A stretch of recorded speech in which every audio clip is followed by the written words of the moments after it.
buttons this hour of the morning. Hello and happy Thursday. Hope you're all keeping well. Good morning. You are joining us here live from Tipperary, where it's 6 degrees. Bring back the summer, you know.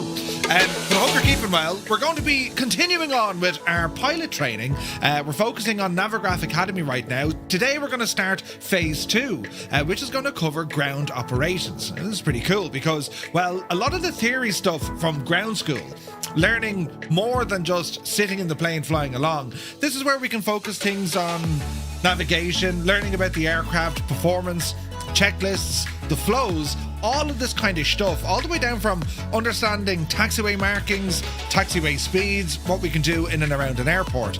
And very handy for flight simulation, some of the real world stuff as well. But if you're going to be looking at transitioning to online flight, be it VATSIM or any of this is really going to help. Speaking of VATSIM, a little bit later on, we're going to do a briefing for tonight's flight. Flying out of LAX, we're going to head over to Phoenix in Arizona, taking the 737. Yeah, and I have my gear ready to rock, so I'm looking forward to a immersive flight experience session. I don't know, but yeah. How are you anyway? You know, are you working and lurking, or maybe you took the day off, or perhaps maybe you have every day off, but you're very welcome in. And yes, there's a bit of learning to do on today's lesson on today's stream, but we'll have fun, as we always do. I've been looking into, I'm trying to figure out my next YouTube video, and I'm focusing on background apps, that are silently running in the background, but they might impact on your sim. And I've been testing over the last couple of days. I found a couple, so, that video might come out next week or the week after. I haven't figured it out yet. I'm still working on it. Because you can't say, do this and you'll be grand, and then someone does it and they're not grand. You know what I mean? So, yes, that's what I'm working off today. But anyway, who's here, look? That's brilliant. Viper Strike is in Trinidad. What about Tobago? Good to see you, Viper. Mr. Minimite is here. Spitfire RAF 100. Hello. Good to see you, man. Viper, thank you for 55 in a row. Flying Dive is here. Good morning. Hope you're well, buddy. Malky Mac is here. Welcome in. Gar Gaiman, hello to County Galway. Hope you're well. To Blaze, a very good morning to you. Mr. Minimite says, does anyone else feel like their house might be about to blow away? Is it windy? It's kind of windy, yeah, sure.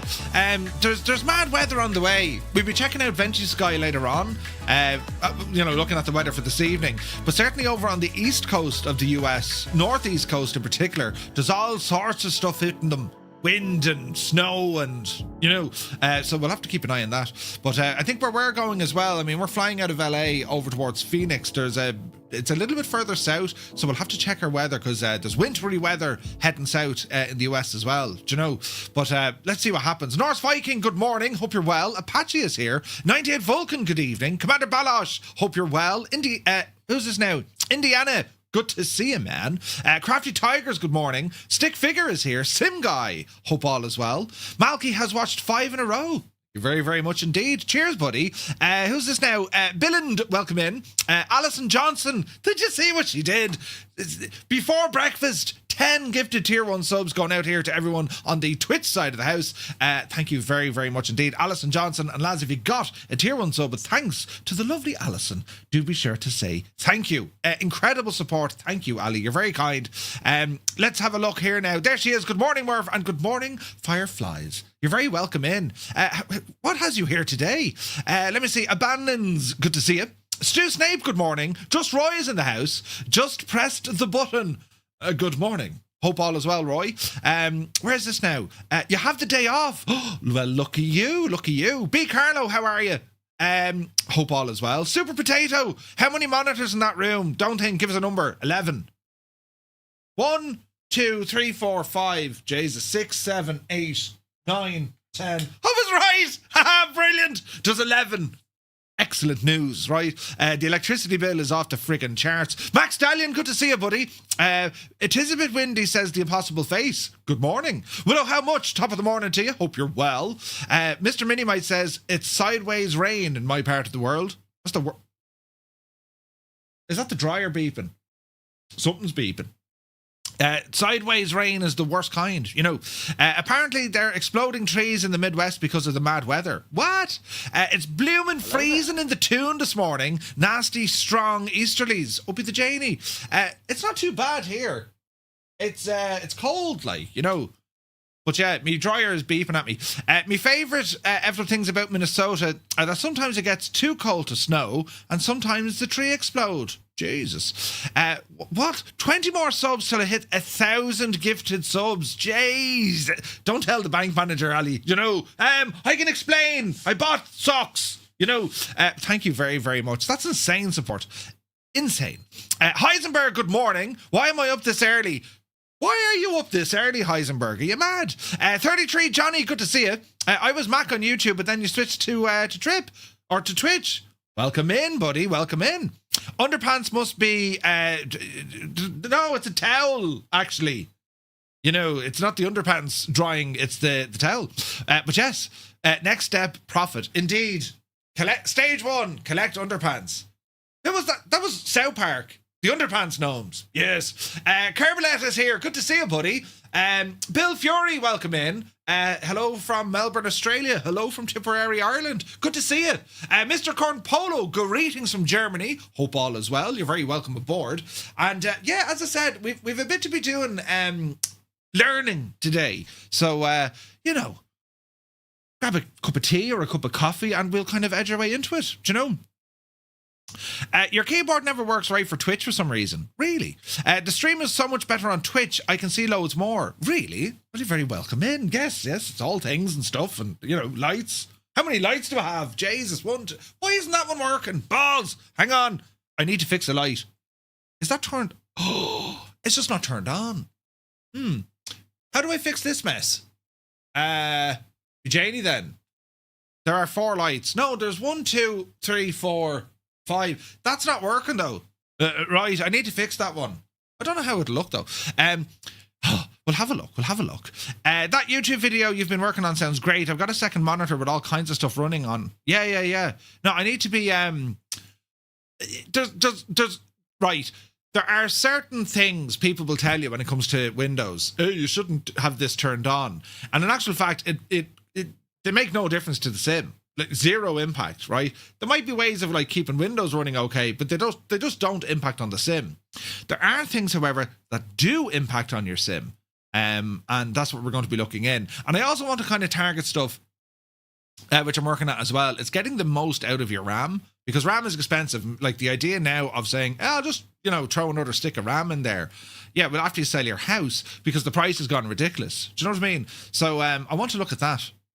So yeah, there'll be a video coming on it soon. But if you guys have ideas or stuff that you know works, let us know and I'll take it as my credit. I'm only joking. But if you have ideas, let us know and well, I'll give you a shout in the video. Do you know? So anyway, yes, ground operations or ground school. Now, as part of your real world PPL, you have quite a lot of theory. You have the ground school element, and this is where you learn all the theory. Now, the theory when it comes to being a pilot, it covers vast amount of information. Weather, human factors, radio telephony, you know, the legalities, the laws of flying, right? Also a lot on the physics of the aircraft, how it actually works. There's so much. There's books, literally books that you have to study. And, you know, it's like everything, right? Your driving test or an exam. The exam it's supposed to be there to test your knowledge across a very kind of wide kind of sphere. Unfortunately, what happens, most places, including education places, they prepare you not to, you know, provide you with the knowledge. They prepare you just to pass the exam, which in a way, right, okay, look, you got the dotted line, you have the cert, I know this.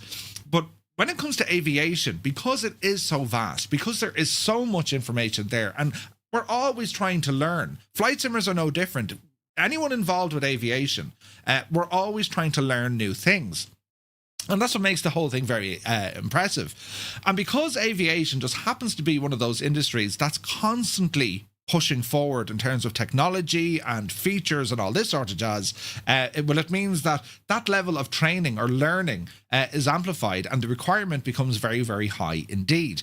Flight simmers, while there are absolute differences between simulation versus real world, there's an awful lot of similarities. And you'd be surprised, especially now when it comes to the modern sims. And like, yeah, we can all have a bit of a whinge and a moan about, my sim isn't doing this, me sim.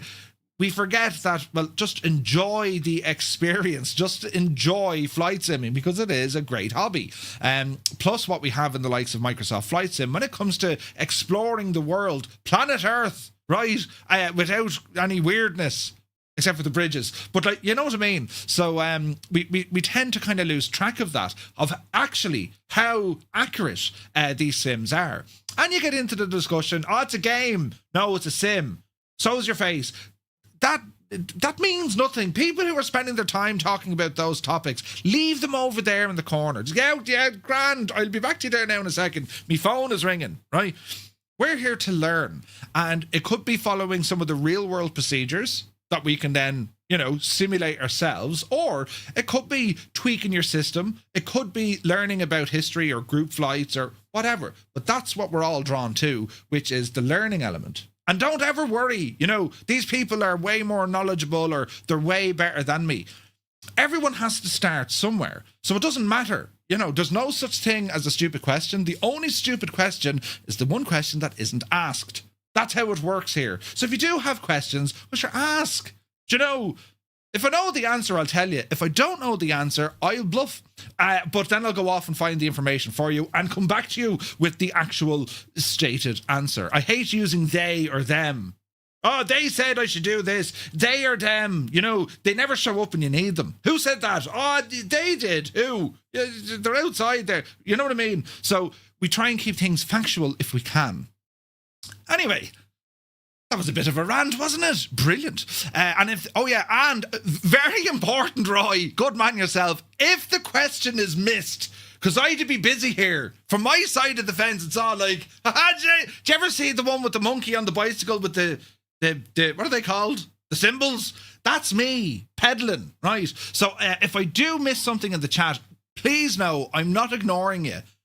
If I need to ignore someone, and I've never had to, well, twice I think I've done it, live streaming, you're banned, right? We don't entertain idiots. There's only one idiot here, and that's me. So if I forget something, it's not intentional. Or if I gloss over the comment, shout it again.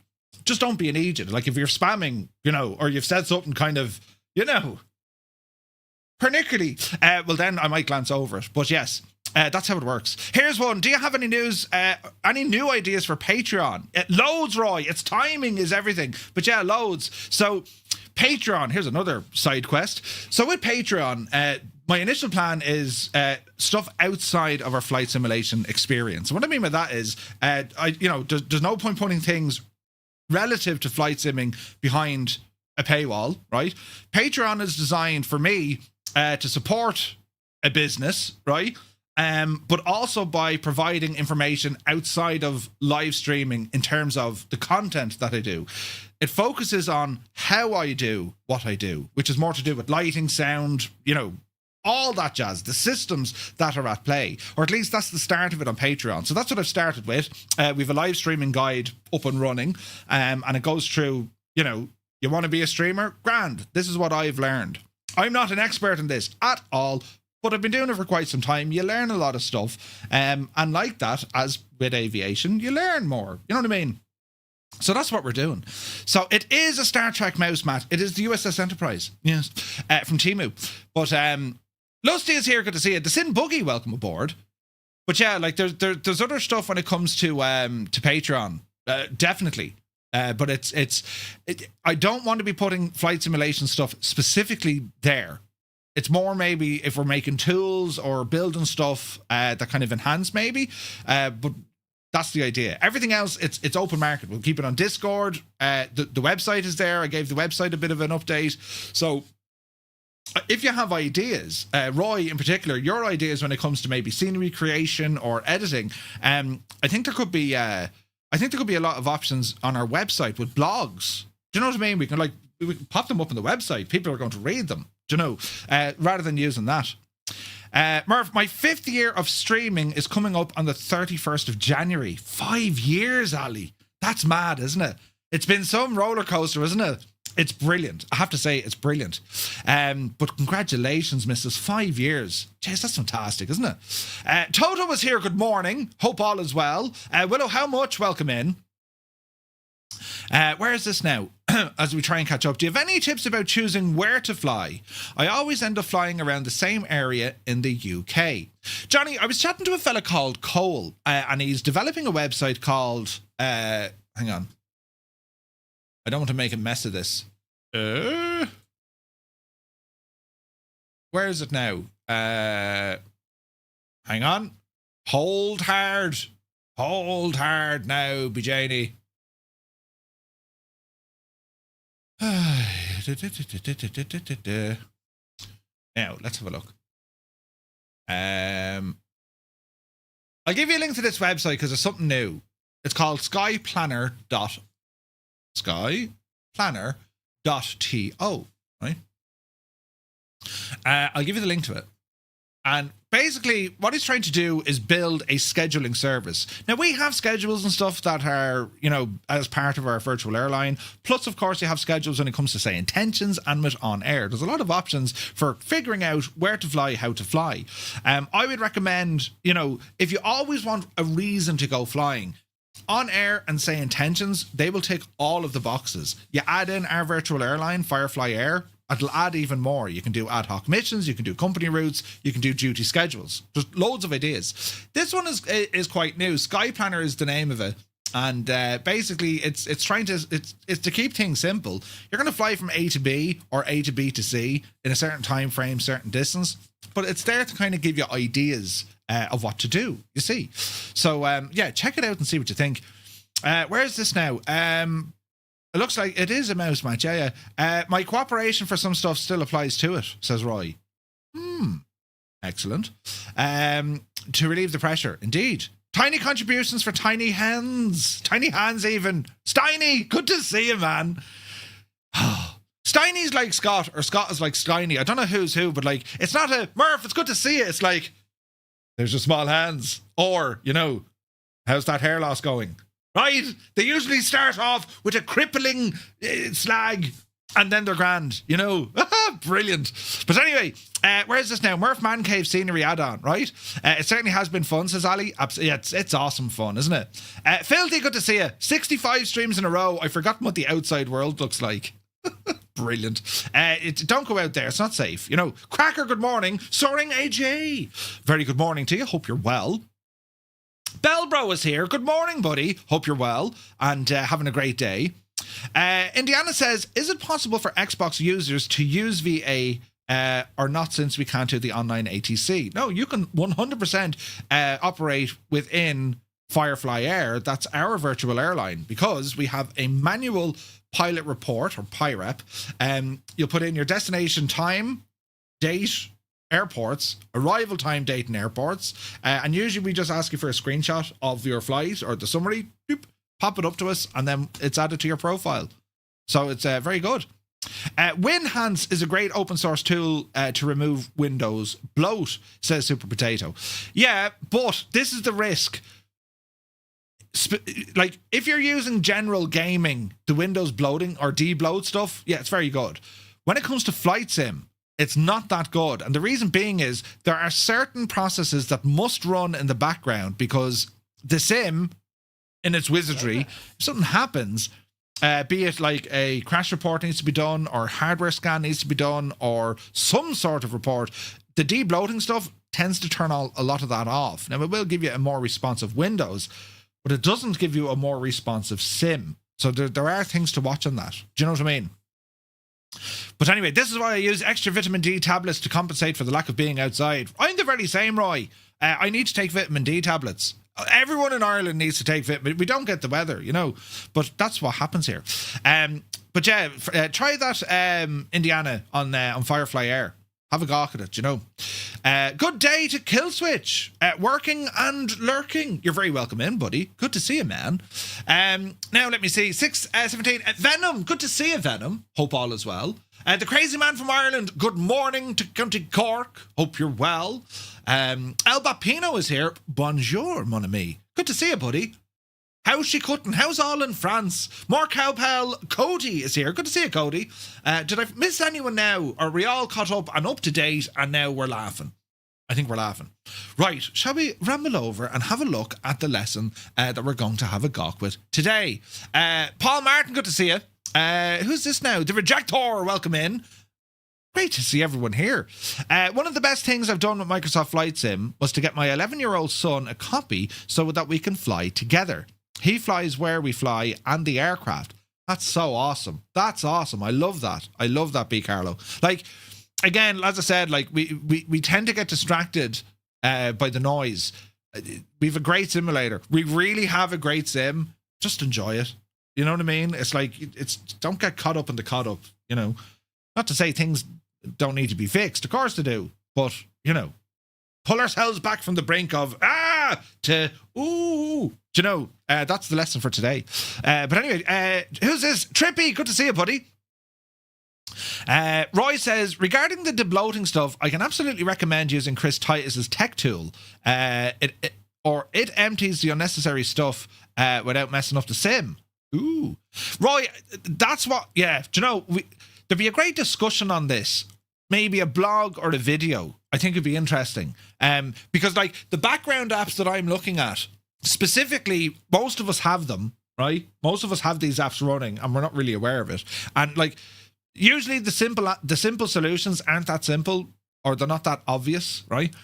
So, yeah, I think there'd be a great discussion there. The Impossible Face says, it's one of those days where I'm gutted. I can't fire up the sim until after 3. Right. Nothing worse. I'm too ugly for showing my face before the camera. We could do like a podcast or just do a written gadget. Do you know? I think because everyone at some stage has managed to figure out something, be it a setting or a configuration file or something that has had a great impact on your sim, right? So, you know, for the new people coming along, they're like, why am I only getting 10 FPS and it's not very smooth? Which that's how it's all going to work, you see. Do you know? So, that's kind of how it works. So we'll see what the crack is. Someone just came into the house. Hang on, don't go anywhere. Hello. Walked in.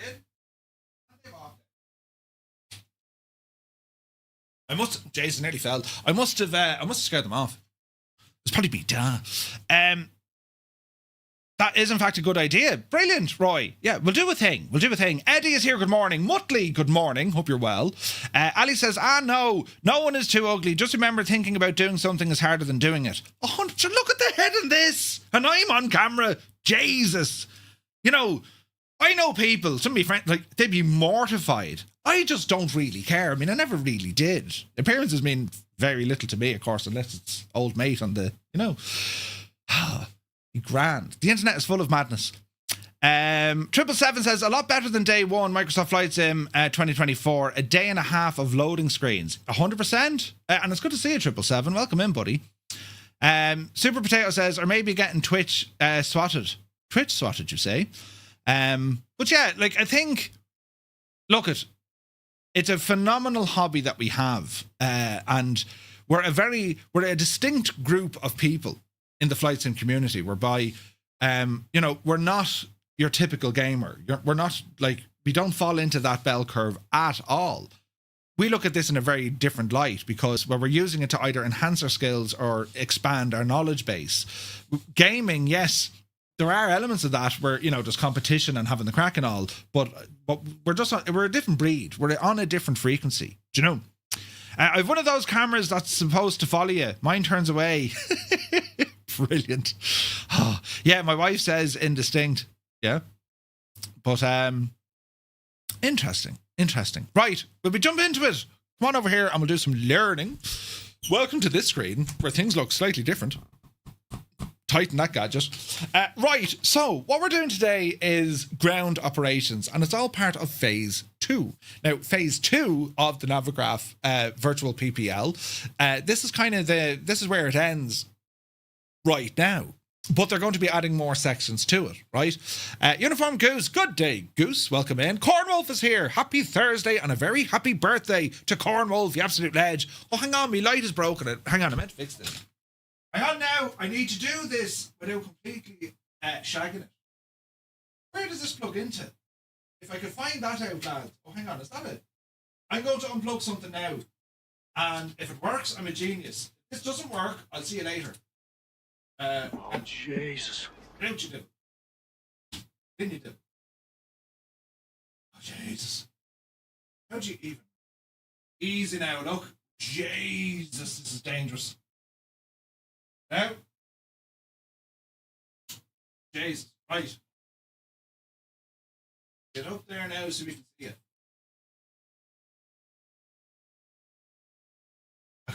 I could have broken everything. But yeah, happy birthday, Cornwolf. Hope you're well, man. Hope you're well. Now, how do I fix that light? Hang on, lads. Don't panic. Oh, Jesus. It's all part of the experience. Close that. Diddly-did-did-dee. Ping! There she be now. And you might say, Murph, that made absolutely no difference at all. Well, there's a science. There's a science to the positioning and the colour and there's a science, right? But anyway, so Navigraph. So we're going to go in over here and we're going to have a look at today's lesson. This is all the stuff here, right? And, well, a couple of things we need to do, right? So we'll go back into our courses. So we're looking at the virtual PPL. Now, the virtual PPL, we've already done the first part of it, phase 1.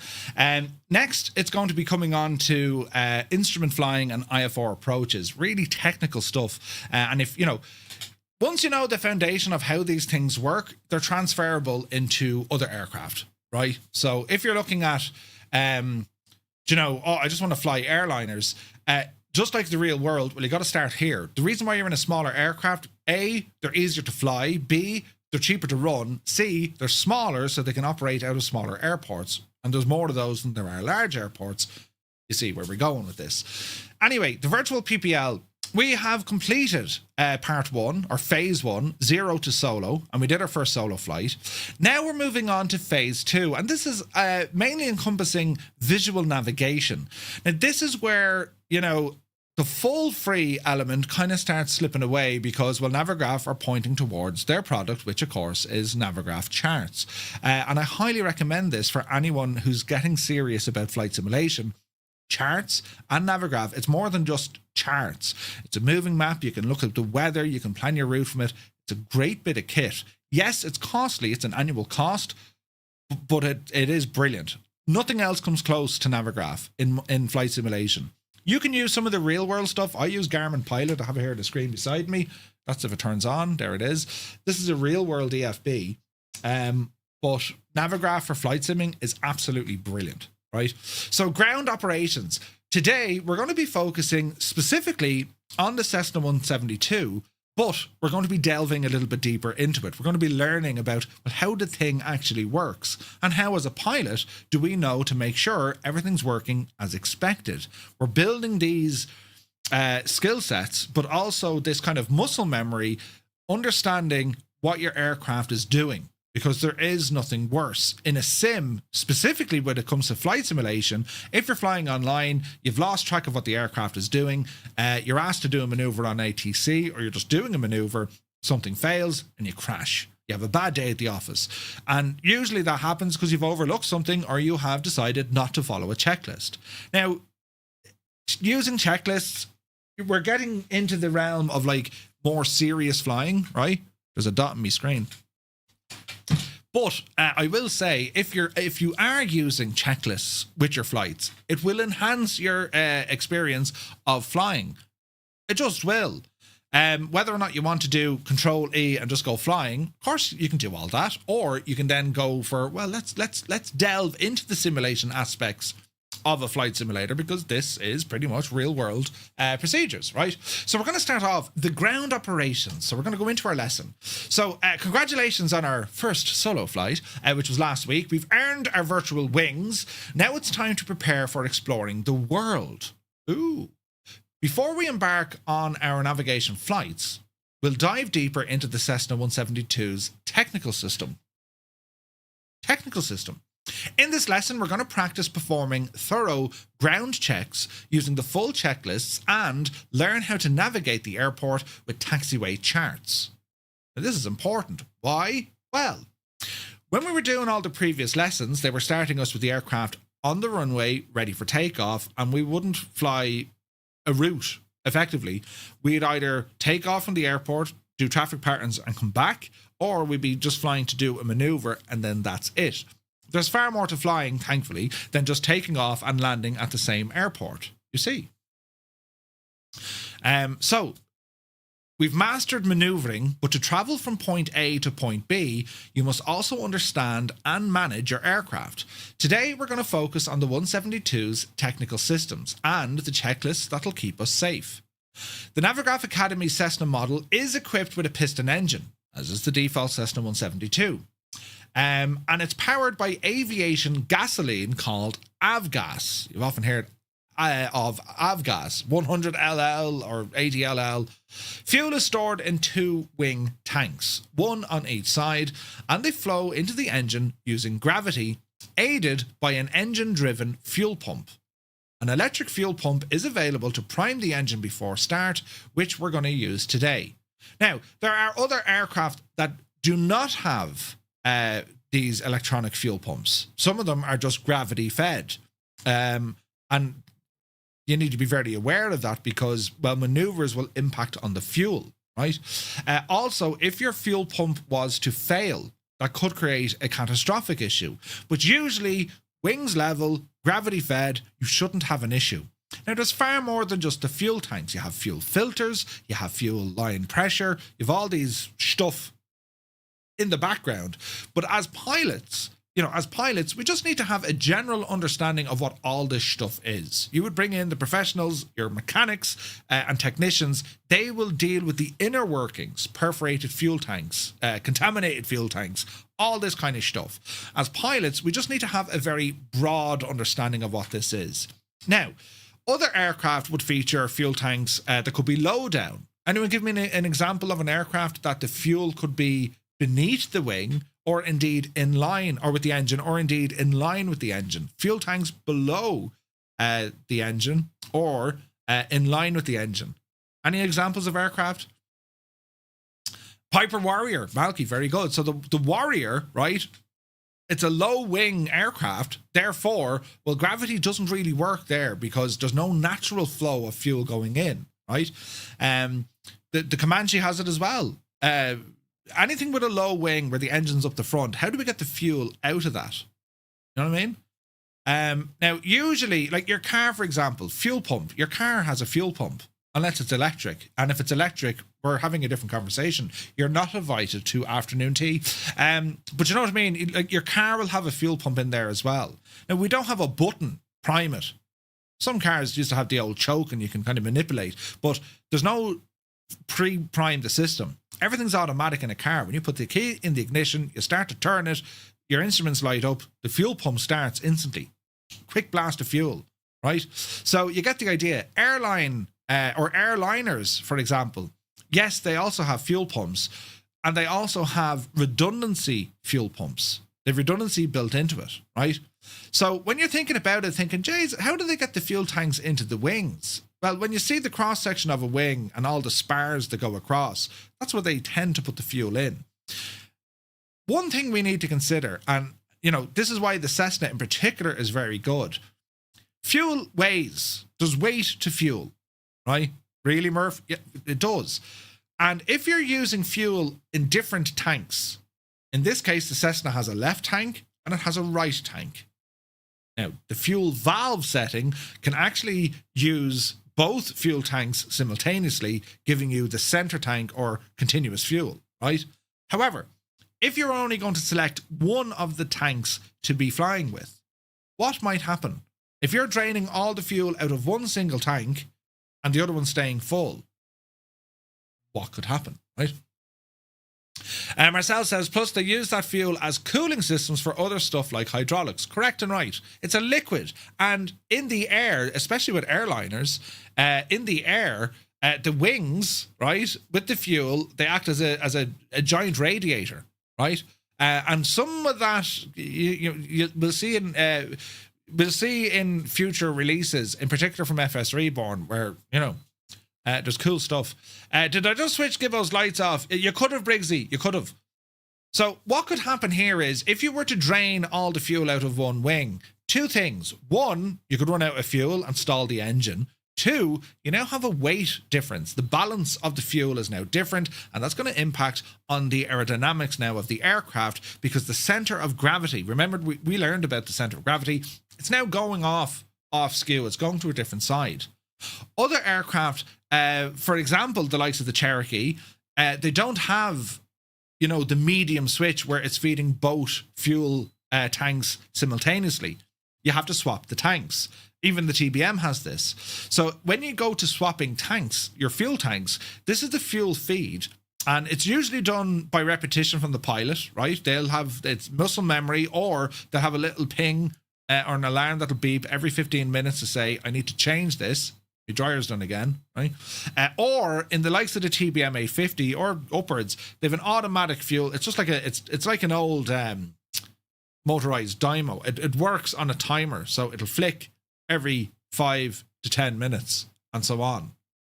You know what I mean? You've never forgot to switch the tanks on the Piper, honest. You know what I mean? But it is something to be aware of. Keeping fuel in there, drastically important. But if you were to consider an aircraft that we have in the sim, which is very different than general aviation, think of the Inibils, the jet trainer. You know, the what's it called? The Jetstar? Inibils jet trainer.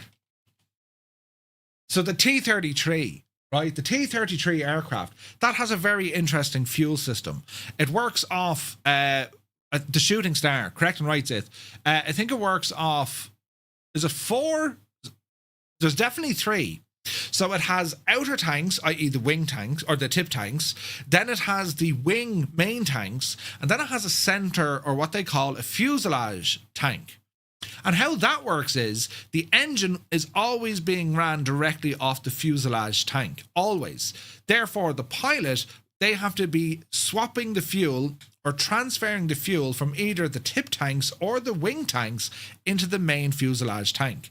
The aircraft cannot just say, right, I'm just going to take the fuel out of the wings. It's not designed to do that. So it can only use the fuel inside the fuselage. And what's dangerous about that is, with that particular aircraft, if you start to transfer fuel from the wing or the tip tanks into the fuselage, there's no automatic cutoff. There's no like little ball cocking there that'll say, hey, stop the transfer of fuel. So what could happen, your fuel literally out over the wing, good luck. It'll overflow, right? And you just start leaking fuel. Not the most safest thing to have. And Greta just wouldn't be impressed. Other aircraft, complex aircraft, think of the Starship, where that has aft tanks. That's a twin engine, so she has aft tanks and then its main tanks. What happens is when you move the valve from your aft to your master or your main fuel tanks, you can't swap them back again. So you need to be careful. If you transfer the fuel valve from your aft tank to your main tank and there's still fuel remaining in the aft tank, you can't get in there ever again until the aircraft has to be shut down. It's a feature, seemingly, right? So, correct, Zith, great example. We're talking about gravity-fed fuel. Gravity, the weight is doing the job. And we use electronic fuel pumps. But what about inverted flight? Think about it. Aircraft is now upside down. It's lost its ability for gravity fed, right? Now, the electronic pumps will work to an extent. And an aircraft that this was really thought on was the Fuga Magister. The Fuga, a jet trainer from the 50s. I love flying the thing. It's in the sim from Azure Poly. That had its own additional fuel pump added to the airframe for just inverted flight. And the idea being is, if you invert the aircraft upside down doing aerobatics or whatever, you could stall the engine because the fuel pump was not strong enough to be pumping at that pressure. They put in an additional fuel pump which could work for, I think it's a minute or 2 minutes. Like it's not indefinite, but that will maintain steady and predictable supply of fuel into the engine, without gravity being any sort of stuff. Mrs. TPHI would know all about that. She would. She absolutely would. Tungsten. I miss working on Cessnas and Pipers. They're awesome, aren't they? But yeah, it's a great point with the Fuga. Then you look at, the older complex aircraft. Concorde, that thing, you need an engineer just to look after the fuel. multiple fuel tanks, and you have fuel tank balancing as part of the flight, right? Then you have something like the DC-6. Auxiliary fuel, main fuel, reserve fuel. It's all about managing the fuel and, okay, where's the fuel tanks located around the aircraft? This one, happily, well, the Cessna 172, it's very straightforward and it's a very safe system. Gravity-fed fuel tanks with a singular simultaneous fuel valve, so you can drain both tanks together equally, and it has its own electronic fuel pump. Very safe, right? We had an old Air Corps Magister in the training hangar, practice rigging and other jobs in it. Yeah. What number was it, Tungsten? Was it 220? I feel like a SWAT now, right? On the plane I work with, it's pretty much the same. Fuel can't go to the wing to wing when I transfer it. I need to do wing to center tank to wing. Yeah. Now, some aircraft, I'm trying to remember which one. Some of the Bonanzas do it. They'll actually feed directly off the tip tanks. So when the valve moves, there's a line that goes directly from the tank all the way to the engine, rather than tank to tank to tank and then engine. That makes sense? But anyway, we don't need to get bogged down in it. It's just an understanding of, that makes sense. Right. So the piston engine also drives the alternator that supplies electricity for the aircraft systems, which include its lights, avionics, and the flap motor. With the engine off, onboard batteries can power the aircraft for a limited time, and are also used to run the starter motor, which initiates combustion. Now, larger aircraft, jets and so on, they don't use necessarily an alternator. They use a generator, slightly different. The principle is somewhat the same though. You need a way to either recharge the battery, which primarily is going to be used to start the engine. That's the biggest power draw, right? But once the aircraft engine is working, it can then either power an alternator. Usually it's driven by a belt, an actual belt, right? Or it's plugged in using generators, and then generators with a bus take over all the electrics. Meanwhile, it'll divert some power back to the battery to make sure it's recharged, but the generators now become this interface that's looking after all your electrics.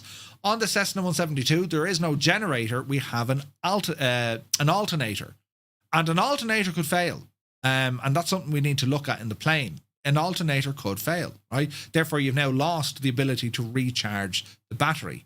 All right. So an alternator, again, just like your car, unless you're using electric, in your car you'll have an alternator coming off the engine. Big cog, belt, smaller cog. That's the alternator. It usually has like an aluminium housing with copper on the inside. That's part of the alternator motor, right? And that's what the alternator does. It's designed to alternate the current, recharge the battery, and then you're able to run all your electrics without draining the battery. All right. Then we have the ignition system. Ignition is provided by two rotating magnets called magnetos. Now, the reason why there's two of them, your car has a single standard electronic solenoid starter. Turn the key, shaft turns, spins the starter motor, engages the crankshaft, and the engine should fire because it's now created. You have power going to the spark plug or glow plug, and then you have fuel, and then into your four-stroke engine. Why we have two of these rotating magnets, it was built for redundancy. And the question being is, what if one failed? So that's why we have two magnetos, one on the left, one on the right. And we'll do this during our run-up. Our engine run-up, we can test the magneto to make sure it's working correctly. We'll know it's working correctly because when we turn off one of the mags, and we're only testing one, so if we go to the left mag, it disengages the right side magneto, we should see a small drop in our engine RPM because there's only one magneto now driving it, right? It's also important to note, if the transition, when you go from one mag to another mag, right, if that drop in the RPM is not smooth or predictable, if it's like boom, boom, boom, boom, boom, boom, boom, boom, that's a sure indication that the spark plugs on your aircraft, your spark plugs are there to create that spark, in which then you have the explosion and then the fuel, and then, right, all part of the four-stroke engine, right? Spark, fuel, flame, ignition, fuel, ignition, fuel, explosion, exhaust, right? So your spark plugs, they can get what's called, you might have heard this term before, you might have heard, oh yeah, you're after fouling your plugs, or the engine has been fouled. What they mean by that is there was too much fuel. It's almost like you haven't flooded the engine, but you flooded the spark plug. And what happens, because everything's working and there's explosions and all this sort of jazz, there's now a heavy buildup of carbon. Heavy buildup of carbon is now sitting on the top of that spark plug, meaning that the spark is no longer as effective, and that's why you're getting the rough running. The way to fix that, you would reduce your mixture to increase more air, reduce the amount of fuel, and then increase the engine RPM. The engine will run faster, it will burn that carbon off quicker. Now, if you didn't have fouled plugs and you did that, you'll start damaging the engine. But if your job is just to burn off that bit of carbon or your fouled plugs, that's what they mean by that. So if anyone says, yeah, I need to do a run-up test because I'm checking me mags, it's the magnetos, these magnets that are rotating, right? One on each side of the engine. The only reason we have two, redundancy. If one fails, the other one is enough to get us home, right?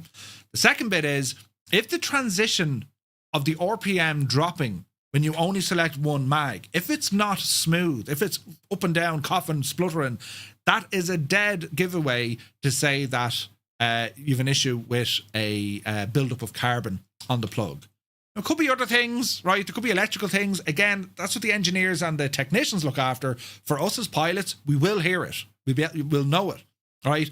I'm not sure it does the default 172 model it, but definitely Just Flight's aircraft, FS Reborn's, and the Comanche does it as well, right? They simulate that buildup of carbon, right? So very interesting stuff. Roy says, so a magneto is the same as a distributor cap, pretty much. However, it's constantly moving. So your distributor cap is doing what one. It works in tandem with the cylinders. Do you know? Naughty Gnome, good to see you. Black Square do it as well, Naughty. Yes. Or Malky, yes. Naughty Gnome, good to see you, buddy. Hope you're well. But Malky, yeah, Black Square do that as well across all their fleet. Very, very good. And Black Square go one further. They actually have backfire put into it. Oh, Jesus, what was that? Right, you can backfire the engine with a Black Square aircraft. The only aircraft you can do it with. And they know why, because student pilots, we're devils for doing this. When you're, if it's a key for your mags, if you're turning the key, you want to go from, both to left to right. Sometimes the student will immediately turn them off and immediately turn them back on again. It happens. And that'll cause the engine to backfire. Sounds like a gunshot, right? But anyway, both create sparks inside the cylinders that ignite the fuel. That's our magnetos. Because the magnetos produce their own electricity and are engine driven, they are independent from the alternator and the battery. This ensures that the engine will continue to run if other electrical systems fail. So here's a picture to give you an idea. Here's our engine, right? Here's our blocks, here's our cylinders. 4-cylinder, right? And we're saying here, your mags. If you look at your radial engines, you'll see the mags in them as well. All right? So they're the magnetos. The Cessna 172 uses electronic instrumentation to display system status as well as flight instrumentation. Specifically, we're talking about the G1000. On the rightmost screen, called the multifunction display, or MFD, you can monitor your fuel flow, your oil pressure, your oil temperature, and your battery charging.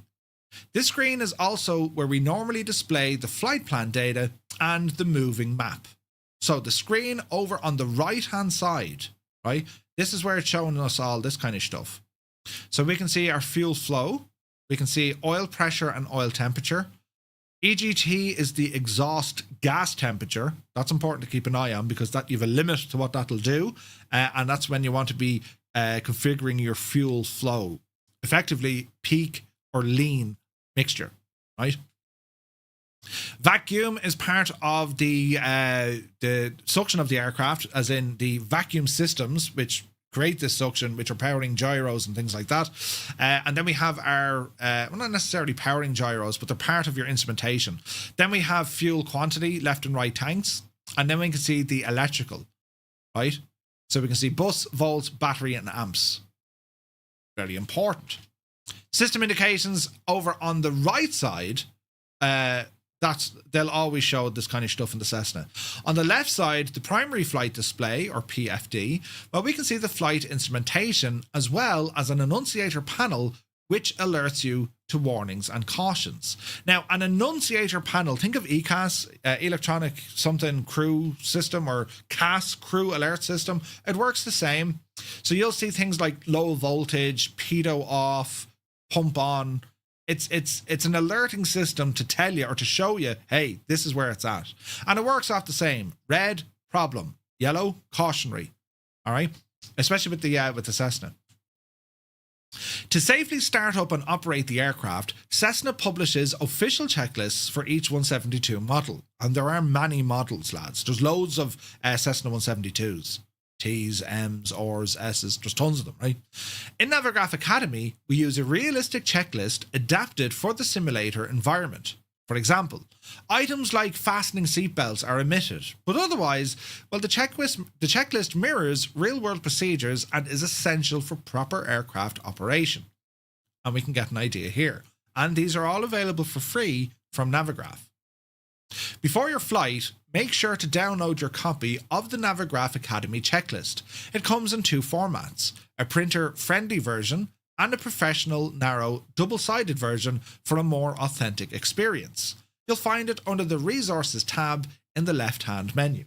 Now, this is where you can really get fancy with your flight simming, because you could look at picking yourself up a real-world checklist. This one is from Transair. You pick these up for like $7 or $8, and these are designed the old way. These were designed like knee board kind of stuff, which is literally a board that sits on your knee, a knee board, right? And that would sit there. The idea being is when you're flying, you can glance down at your lap and your knee board will be there, usually strapped around your leg, and you say, that's what I'm doing next, right? When we have all our different checklists, for example, you would have your checklist alpha. This goes into the approach the aircraft. Remove the tie downs, the pitot covers, chocks, external locks, etc. Check the aircraft and ground for fuel or oil spillages. Remove any snow or ice from the aircraft surface. Then you go into your cockpit checks, your undercarriage, the port wing. Next page. Front fuselage, starboard wing, starboard undercarriage, starboard fuselage. And it's saying things like, the front cowling condition. Landing light is working. Propeller and spinner. Starboard cowling. Engine oil check and replace the dipstick. So it's a checklist, right? And that's what all of these are, right? If you want to go deeper into it, right? I'll show you here. In the real world now, rather than using paper, but what you can use in here with the likes of like Garmin Pilot, and Say Intentions has this as well, which is brilliant. You can go into checklists, and here we have one for the Cessna 172. So if we were to look in at this and say, right, the first thing we're going to do, we're in the cabin, remove the control wheel lock. Next, the ignition switch is off, avionics power is off, the master switch is on, fuel quantity we're going to check, master switch is off, baggage door is going to check. Now we look at the empennage, that's the front of the airplane, or the rear of the airplane. The rudder gust lock, the tie down, disconnected, and the control surfaces are checked. Then we have the right wing trailing edge, check the aileron, tie down, main. So you get the idea, yeah? And this is a real world checklist from Cessna that's operated digitally. And this is pretty much where things are now, because if you forget something, I've intentionally left something, I can't go to the next page. However, if I hit the pitot cover, now I move to the next page.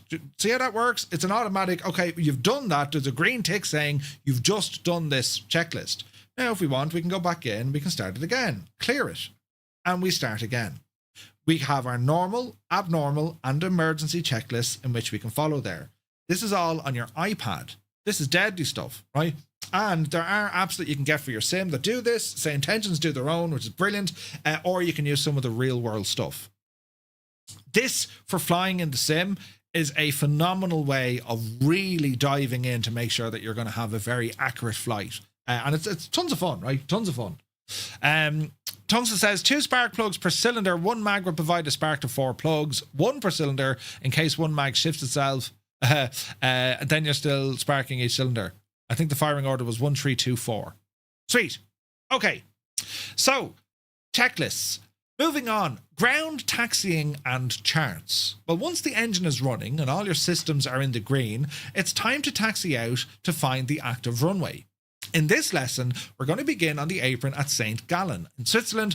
To reach the runway, we're going to need to identify the correct taxiway from our parking spot, which means we need to consult with the airport's ground chart. With a Navigraph chart subscription, you have access to detailed layouts of thousands of airports worldwide, all with accurate and true-to-life information. This makes it the perfect tool for finding your way, both on the ground and in the air. The advantages of using Navigraph: you get the AirAct data, which updates them. Gone are the days that you have to go monthly and like print off the charts, right? You have a moving map. They'll overlay your aircraft on the map. They also have a way that you can, what's it called? Annotations. You can write on the charts as well, digitally. It is a fantastic solution. Yes, you can grab freeware charts. You can pick them up from the AIPs, but I recommend Navigraph. Hands down, it's brilliant. Vector-based charts, which are optimized for flight simulation, offering 3D representations of the airport environment, which is ideal for situational awareness in good weather operations. You can learn more about accessing Navigraph charts on the main website. Today's video briefing will also walk us through the features and benefits. So, lads, I highly, highly recommend Navigraph as a flight sim add-on. It's about 10 or 11 euros a month, but it is excellent, right? So if we want to find an airport, and they're saying Alterheim, isn't it? So St. Gallen, right? We're looking for the airport. St. Gallen.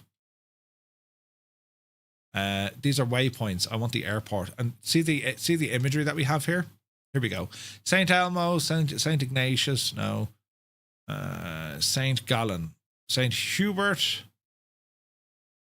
What is the ICAO for St. Gallen? St. Galmire, St. Pierre. It's down here somewhere. St. Mary's. Where is St. Gallen?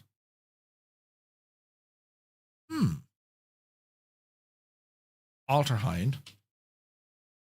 Altern.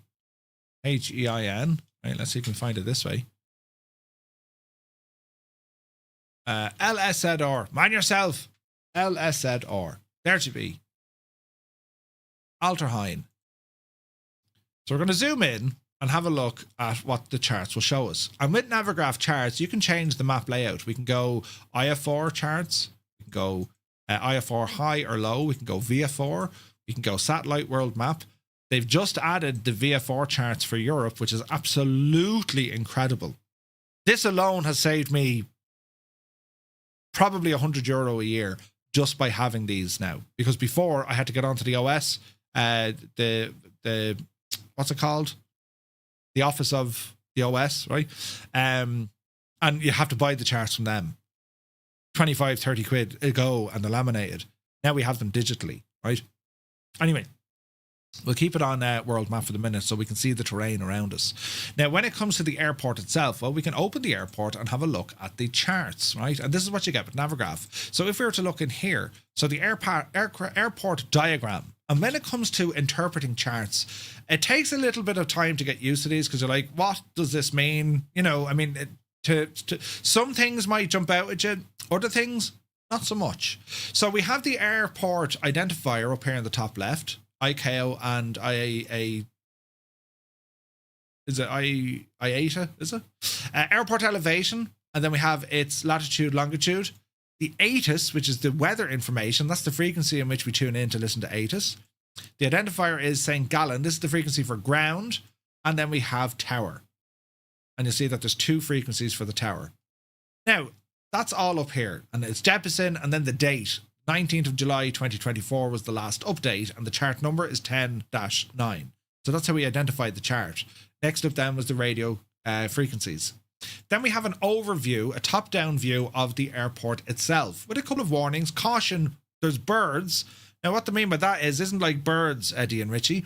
It's birds in the vicinity. So as a pilot, you need to be careful for that, particularly single engine operation, because a bird strike will shag the whole thing. It'll drop you out of the sky. Could do, right? So you need to be aware of that.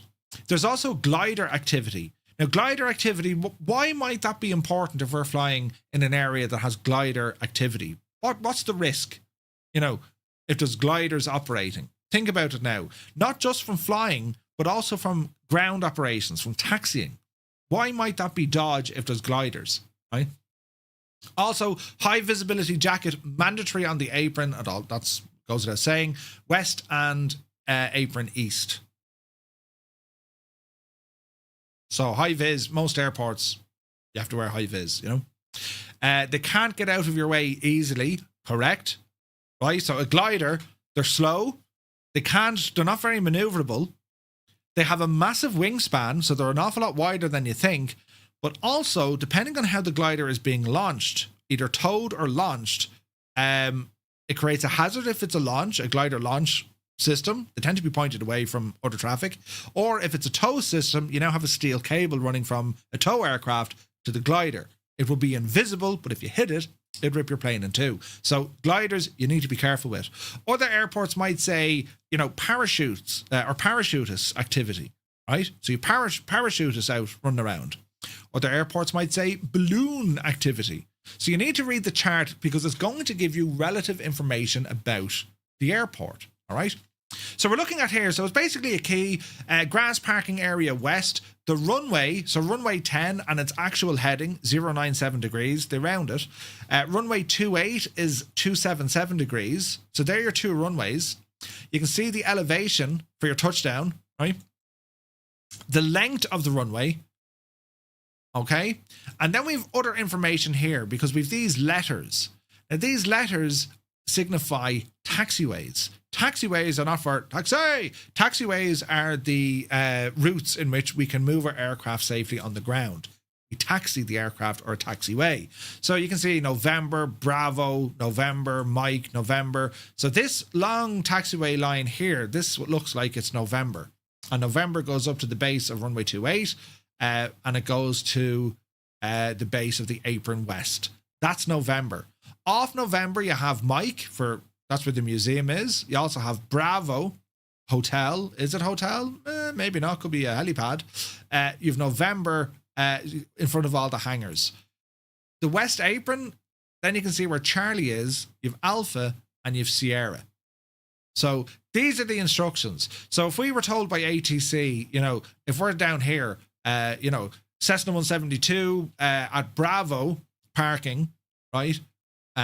Information Tango request taxi. They could say, right, taxi Bravo November, hold short runway 28. That's how you get a taxi route. So that's what they mean by that, right? Other things we can see, parking coordinates, your stands, what number they are, and the coordinates for them, right? Very handy when you're trying to get the INS or navigation system synchronized. This is where I should be, right? Great way to synchronize them. Then we have some information here. Max wingspan. So taxiway Bravo, they're telling you that the maximum wingspan is 12 meters. Now that's important because you could be in a larger aircraft. You could indeed be in a glider. So that's important. Taxiway Mike, 24 meters to the hangar Whiskey 1. You can see where all these restrictions are. They're telling you how wide your aircraft can be. Other airports might go into the weight of your airplane. They might go into the noise abatement restrictions, as in don't rev the engine here. So your charts will have all that information. Here's a blow up of Apron West to show it in better views. So you can see where the AIS is, control tower. You can also see parking coordinates. Right, Dave Cleary, good to see you, buddy. And then we have this additional runway information. So the runway, right, the different runways. We're getting information from the touchdown zone. Are there PAPI lights here? Yes. The angle is a 4-degree PAPI, right? The threshold, landing beyond threshold, and then a glide slope, takeoff, and then the width of the runway. Then we have numbers down here giving us information. So there's a 1 beside the runways. It's a grooved runway. All right. Number 2 is down for 4 degrees decline or 4-degree slope for your arrival. Number 3, single engine aircraft of different heights. Right. Noise abatement. Reverse thrust. For deceleration, it is recommended to use entire runway length available. Reverse thrust shall be used for safety or operational reasons only. So they don't want everyone tipping down there to hit the handbrake and blast everyone when it comes to reverses. You know what I mean? Murph, next to the left of 4774, there's a triangle shaped symbol. 4774? Where'd you see it? There's a triangle. This. That's the windsock. What's that guy again? That is it the beacon light? This one here, Roy, is it? Hang on. I think it's a beacon light. I could be wrong. Sky Vector. Sky Vector, yes, in there. I'll double check it. I could be wrong though. Let's see. We'll get it over this neck of the woods here. Hey, we'll go into. Where's my key? We can do it in here somewhere. Look. How did I do that before? En route. Zoom in. Right. DC area. Usually we get a key. That's IF4. Tack. Dee.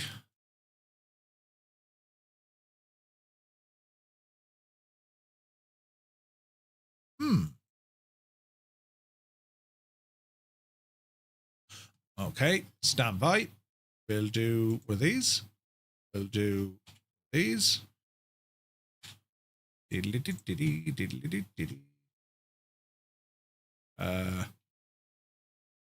Where are you? We're learning together. I think it's beacon. I could be wrong.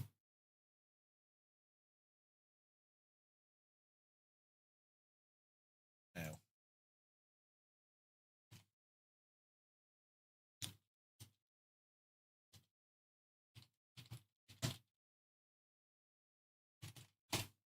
Right. These triangles are always located next to runways, big airports like Schiphol. So that's a weather sock. This one I'm unsure. I think it's a beacon. I could be wrong. Like what are you likely to have at the side of the runway? Right? Weather station maybe?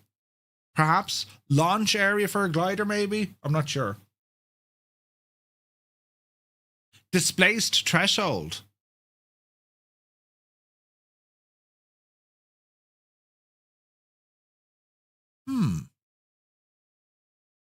Displaced threshold?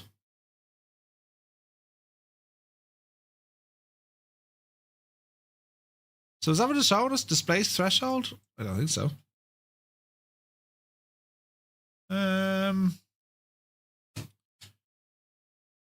Triangle shape on airport chart. Here.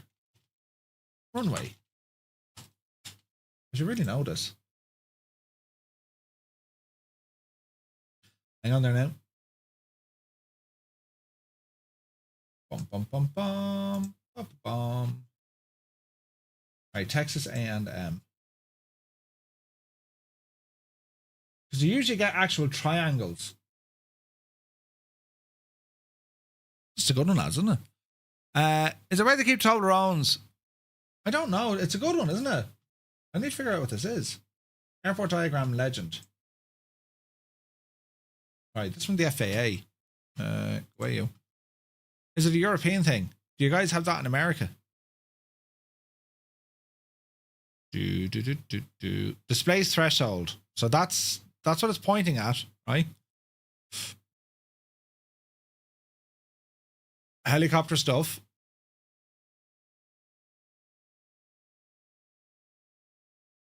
I think it's the space. The thick black lines in the runway are the threshold. This one here, Jeb. This guy.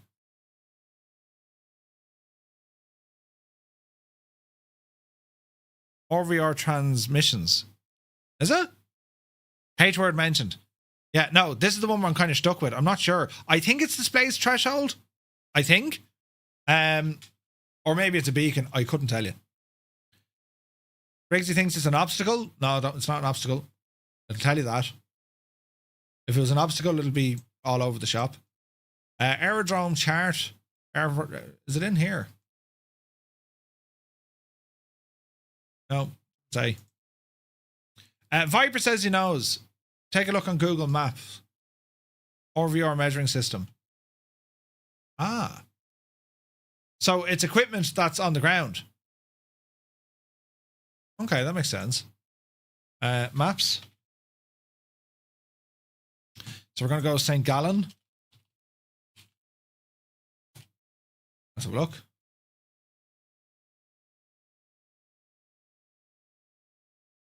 There's our weather sock, and there's this guy. You see from the road. Who put the trees in the way? Right, so that's what we're looking at, so. So it's a transmitter. There we go. That's pretty cool.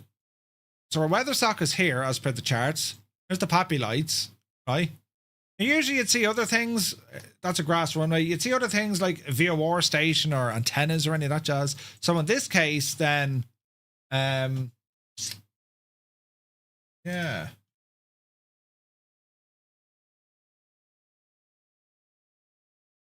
That's a good one now.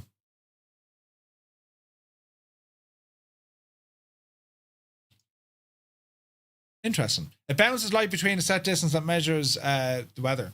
Yeah. I don't know. Why? What? Like, it is pointing to it because it's beside the it's beside it, right? Would it not have said what it is? I've never seen that before. AI says its declared distance marker says the usable runway length is different. Well, no. Well, usable runway is this. Is the number beside it? That's the usable runway, right? Yeah, I don't know. RVR, like runway visual range is what that is. They're all over the place. Yeah. It's interesting, isn't it? Probably a Euro thing. Check out KSFO airport. Triangles are not shown. Yeah, it's weird, isn't it?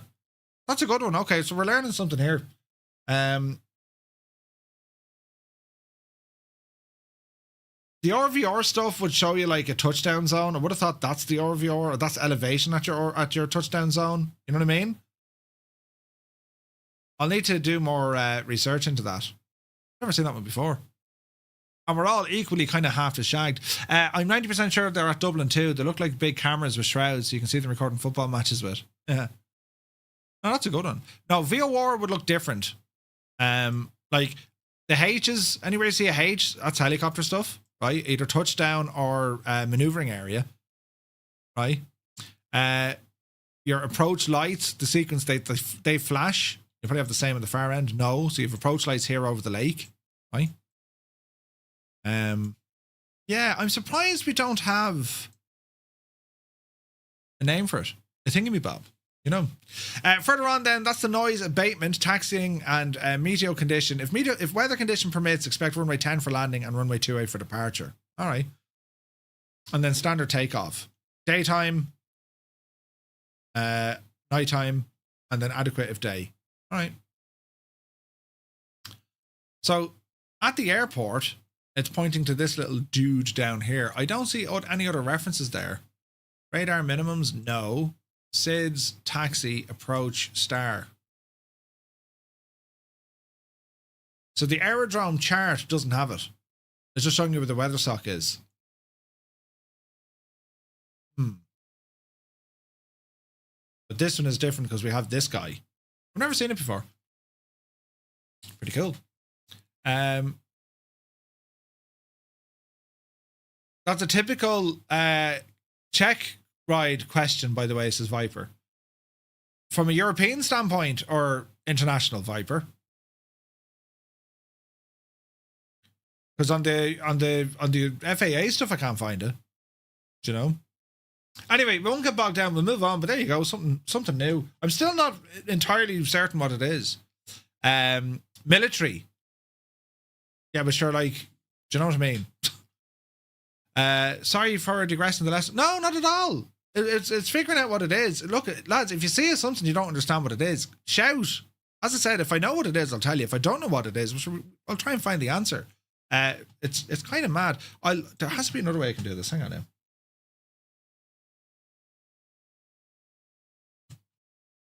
Let's see.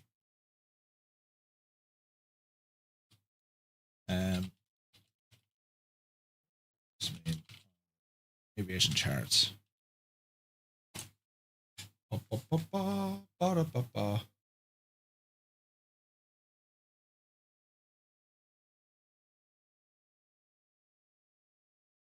symbol represents a runway slope or gradient indicator.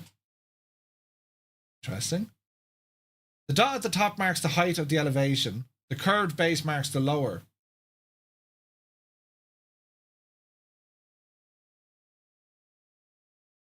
Triangle with a curve is a runway slope. That doesn't make sense though, does it?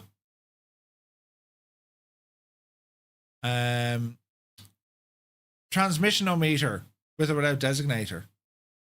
Yeah. We've learned something new, lads. Great stuff. Right, anyway, so charts. Getting back to it. Our charts and why they're important.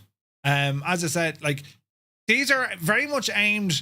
This chart is actually pretty much taken from real world. Navigraph usually goes through these Jefferson charts and they take out some stuff that isn't relevant. They didn't do it with this because usually you wouldn't see high visibility jackets or any of that jazz. And again, this one, I've never seen it. So I'm interested to know exactly what it is. For BATM, what is it? Do you know? But the information that you get on the charts, they paint a very good picture. Now, there's other sources that you can grab, especially for VF4. There's other sources you can grab to get this kind of information. But your charts, if you read the charts, you've read the charts. You know, especially with ATC, they'd be like, "Well, did you read your charts?" Yeah, I did. You know, Viper, that'd be awesome, dude. Yeah, if you could, mate, that'd be awesome, 100%. Because as I said, I haven't come across that before. And well, sure, we're here to learn. Check the bar. I've put it in from Jeppesen. Yeah. I think Stu has found it. And good man, Stu. RVR measuring site. Yeah, that's it. That's it. Bingo. We don't need to worry about it. We just need to know that it's there. It's not going to have any impact on how we're flying today, right? So it's a class of obstacle, maybe. I don't know. But that's what it is. So it's an RVR measuring site. RVR is runway visual range, unless I'm wrong on that as well. But that's what I think it is. Yeah. What was the source on that, Stu? That's from Jeppesen, is it? Nice. Okay. Excellent. Not sure if it's correct, but I'll check out. 1 second now. We have another one.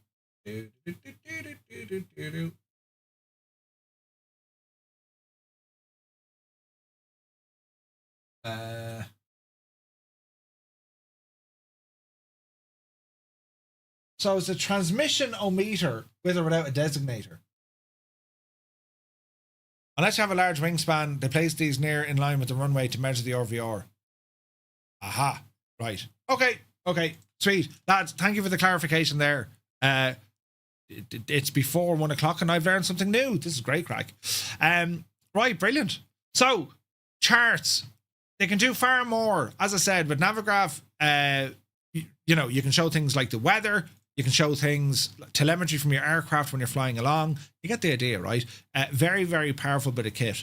So where we're going to in this lesson, it is looking at that, right? It is looking at that. So let's have a look at this. We're now going to cover what we're talking about on today's video. So when you're ready, we're going to play this, pop it over on the tube, and let's get a full rundown of today's lesson. So when you're ready, let's start. Congratulations, aviator. You've successfully soloed and now can fly a Cessna 172. But your journey has only begun, and we can look beyond the confines of the traffic pattern and head out to explore the world. But first, a final challenge awaits. Let's get to know our trustworthy Cessna and how to get it started. Get it ready for flight and off the tarmac. Today's mission is ground operations.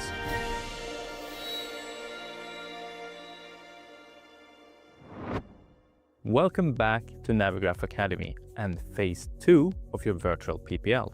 In this phase, we will be taking the airplane out on adventures, exploring amazing places.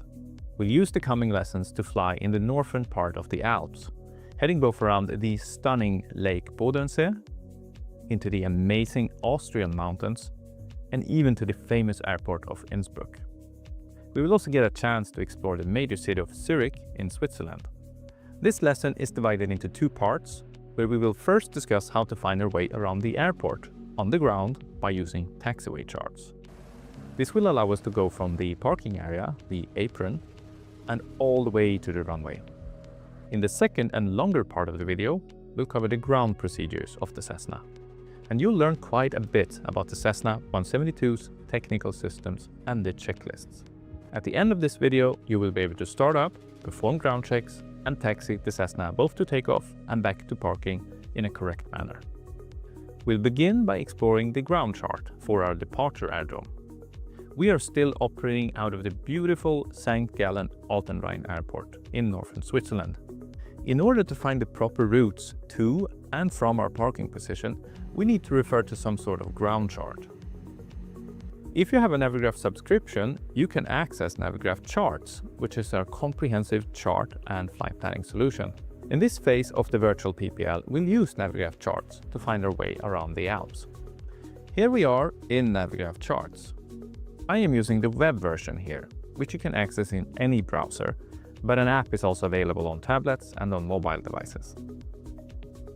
Let us first find our airport at St. Gallen. Go to Flights, hit New Flight, which is up here, and pick an origin airport. We'll search for St. Gallen. There it is. Let's click Add to Route. Casey found that a lot easier than I did, didn't he? Jesus. We can now see that the airport is marked on the map. Before we zoom in and look at the airport in detail, let's make sure we're using the visual navigation chart. This enables us to see the terrain types and the visual flying rule procedures on the map, which is what we're going to be using in this phase. Click on the Map Preset Selector button and find VFR in the list. There we go, the map looks a lot nicer this way. Let us now zoom in on St. Gallen. At this zoom level, we can see that the Alpine mountain range is stretching out just south of the airport. The yellow area over here is the city of Zurich.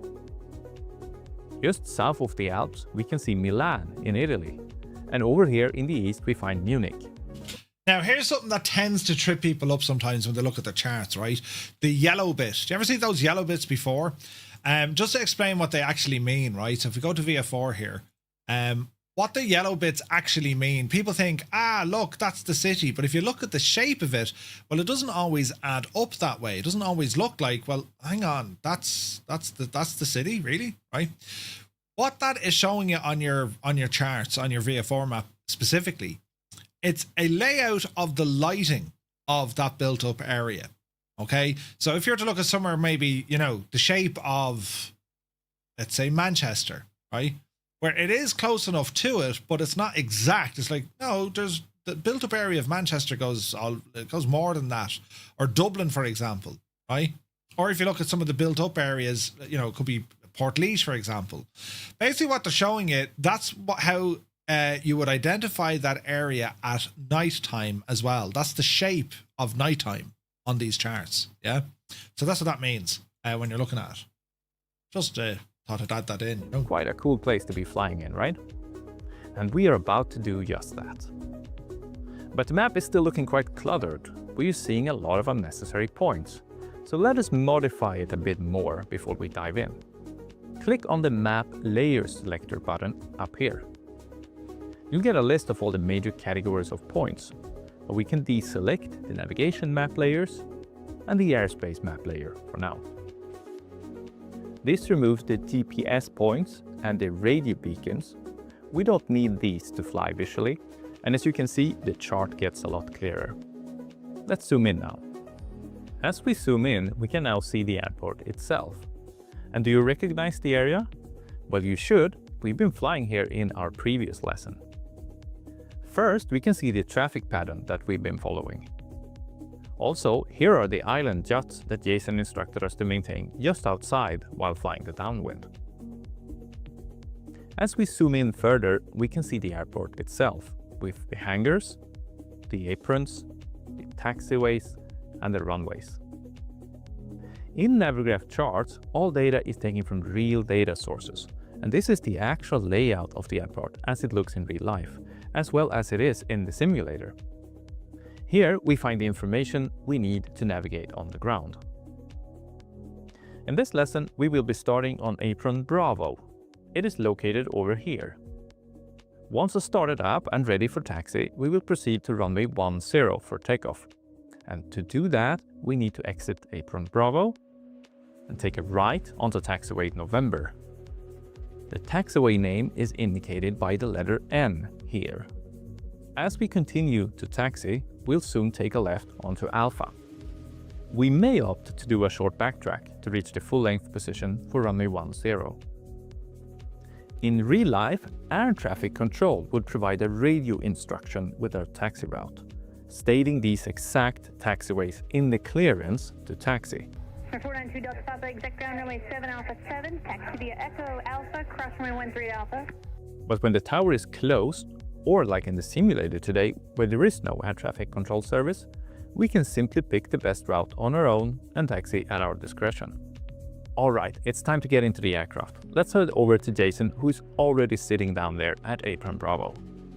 Hey folks, and welcome back to the Cessna 172. In our previous lessons, we've been fully focused on learning to fly this beauty. But now, let's dive into the systems and the checklists required to master the aircraft. We've parked here on apron Bravo. The aircraft is unpowered and fully shut down. This is often referred to as the cold and dark situation. Before we fire it up, let's quickly look over our cockpit layout. So, question coming in there from Briggsy. Confused. Surely you need to learn this before you do your first solo and before you get your license. Yes and no, right? Before your first solo, yes, right? Because you will be taxiing. They'll also include ATC with that as well. But your first couple of discovery flights, your instructor does all of this for you. So you actually pick it up a lot sooner in your training. The first thing, from my perspective, the first thing we start on is pre-flight. You go through the pre-flight. That's where you spend your time walking around the aircraft, checking on all the critical components, following the checklist. Then you're inside the aircraft. We go through proper startup. What happens if things don't go according to plan, with a list of either immediate actions or fail-safes. And on the ground, in the classroom, that's where you would delve more into airport operations, ground operations. That's mainly done on the theory level, because don't forget, when you're sitting in the plane, that's expensive, right? You're paying for the plane, you're renting the aircraft, insurance, fuel, the instructor, and so on. Your ground school will cover a lot of this. Airports are, they differ, but they're very similar in terms of the rule sets. Unless the chart specifically tells you otherwise, or the airport information tells you otherwise, it's relatively straightforward to kind of follow this along, you know. Strap is here. Good morning. Papa Justify, good to see you. Mrs. TPHI, we're only talking about you earlier on about being upside down with fuel tanks, you know. But yeah, so in the real world, if you do a discovery flight, your instructor is there. They're going to give you just a chat about the aircraft, what they're doing. They will pre-flight the aircraft for you, unless it's like a busy day and they're just taking people up for a spin, right? They'll talk to you about the pre-flight. The main elements they're going to be checking are things like the wings, the linkages. If the aircraft is cold and dark, as in it hasn't flown at all that day, that's a fairly detailed check that they do on the aircraft before they start flying. If the aircraft has been flying up and down all day, they do a relatively quick kind of check around the machine itself. They're going to be checking linkages, as I said, any dirt or damage, and they're going to be checking main components such as your landing gear, the tires, the propeller integrity itself. Is there any chips or any hollow sounds? That kind of stuff. Do you know what I mean? John C., good morning. Hope you're well, man. So, yeah, at this stage, this is primarily, right, how do we launch into a flight, do a walk around, get the aircraft up and running, and then what do we do then after that? In the sim, because there's no ATC active, well, there's no consequence. We can pretty much do what we like. In an ideal world, though, you would be making what's called pilot reports. You'd be calling out and advising the local traffic, if there's no ATC, what you're doing. You know, you jump on the radio to say, you know, I'm a Cessna at Bravo, going to be taxiing November, holding short runway 10. And you would always identify the station at the start and at the end of each transmission. So in this case, a radio transmission would sound something like St. Gallen, Cessna 172 at Bravo. We're going to taxi November, hold short of runway 10, St. Gallen. The reason why you put the identifier at the start and at the end, well, other traffic in the area, they might only turn onto that frequency and you're halfway through your sentence. So by listening in, they'll say St. Gallen. Oh, wait, I'm going to St. Gallen. And then they can say, hey, can you say that again? Right? If you didn't give, you know, the identifier, you could have 3 or 4 people in the same area, right? But at different airports. You know what I mean? Good video. Good to see you, buddy. Hermit something, good morning. Hope everyone's keeping well. Right, we continue on. If you have any questions, just shout. We'll pick them up in the chat. On the left side, we find most of the electrical controls. Up here with the red switches, we will control the battery and generator together. These 2 buttons are called the master switch. To the right of that, we find 2 white switches. These control power for the 2 avionics computers driving the left and right electronic instrumentation screens. Just underneath, we can control all the internal and external lighting. Going further down, we find the circuit breakers. Unless we have a problem, all of these tend to stay in and untouched. To the left of the circuit breakers, we find the starting key. Let's talk a little bit about what this does. With the key, we can control the starter motor, which helps us get the engine cranking. Inside the engine, we find the starter assembly. It is mounted just below the propeller hub, right here. As we rotate the key all the way to the right, the smaller cogwheel is pushed into contact with its larger cogwheel, which is attached to the engine crankshaft. This makes the propeller rotate and initiates the combustion cycle. The key is called the Magnetos switch, as it also controls the 2 large magnets housed inside these black cylinders, mounted to the back of the engine block. The key has a right, left, and a both position. This controls which magnetos are active. They produce a strong electrical current. This electricity is led to the spark plugs inside the cylinders. This ignites the fuel and air mixture, leading to the start of the combustion cycle. When the engine is running, we release the key back to both position and the starter motor disengages. The magnetos now continue to provide ignition current for as long as the engine rotates under its own power. Going back to the cockpit and looking further to the right, we find the throttle and mixture control levers. I'll explain the mixture control in more detail soon. Now, just on that, I don't know why my internet is slow, because it seems to be loading. Do you know what I did do? I did something. Let's see here. We'll do some settings, because I don't like the way that's buffering. Uno momento. So Thing Wizard was like, I recommend having your first Cessna ride in minimal weather conditions, hungover, almost still drunk, and not closing the door properly. Right? Paul, good to see you, buddy. Have to take Jacob's cat to his kitty. Ooh. Best of luck with that. Right, network and internet. Hang on now. I need to do a bit of work with this. Internet, can I look at me owl settings here now? Advanced network settings. Jesus. How do I do this? I want to change the adapter settings. Because I have a feeling all is not well in the world. View adapters. So the 10, yes. View additional properties. Back one. Advanced. Power. Right, adapter settings. Stand by.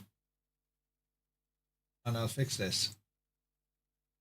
How do we do this now? Properties.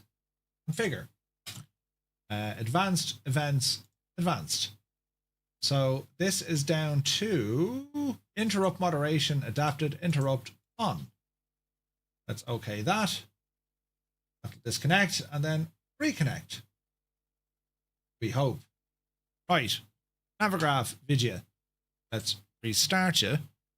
We're at A56. You know. We'll go directly to YouTube for this.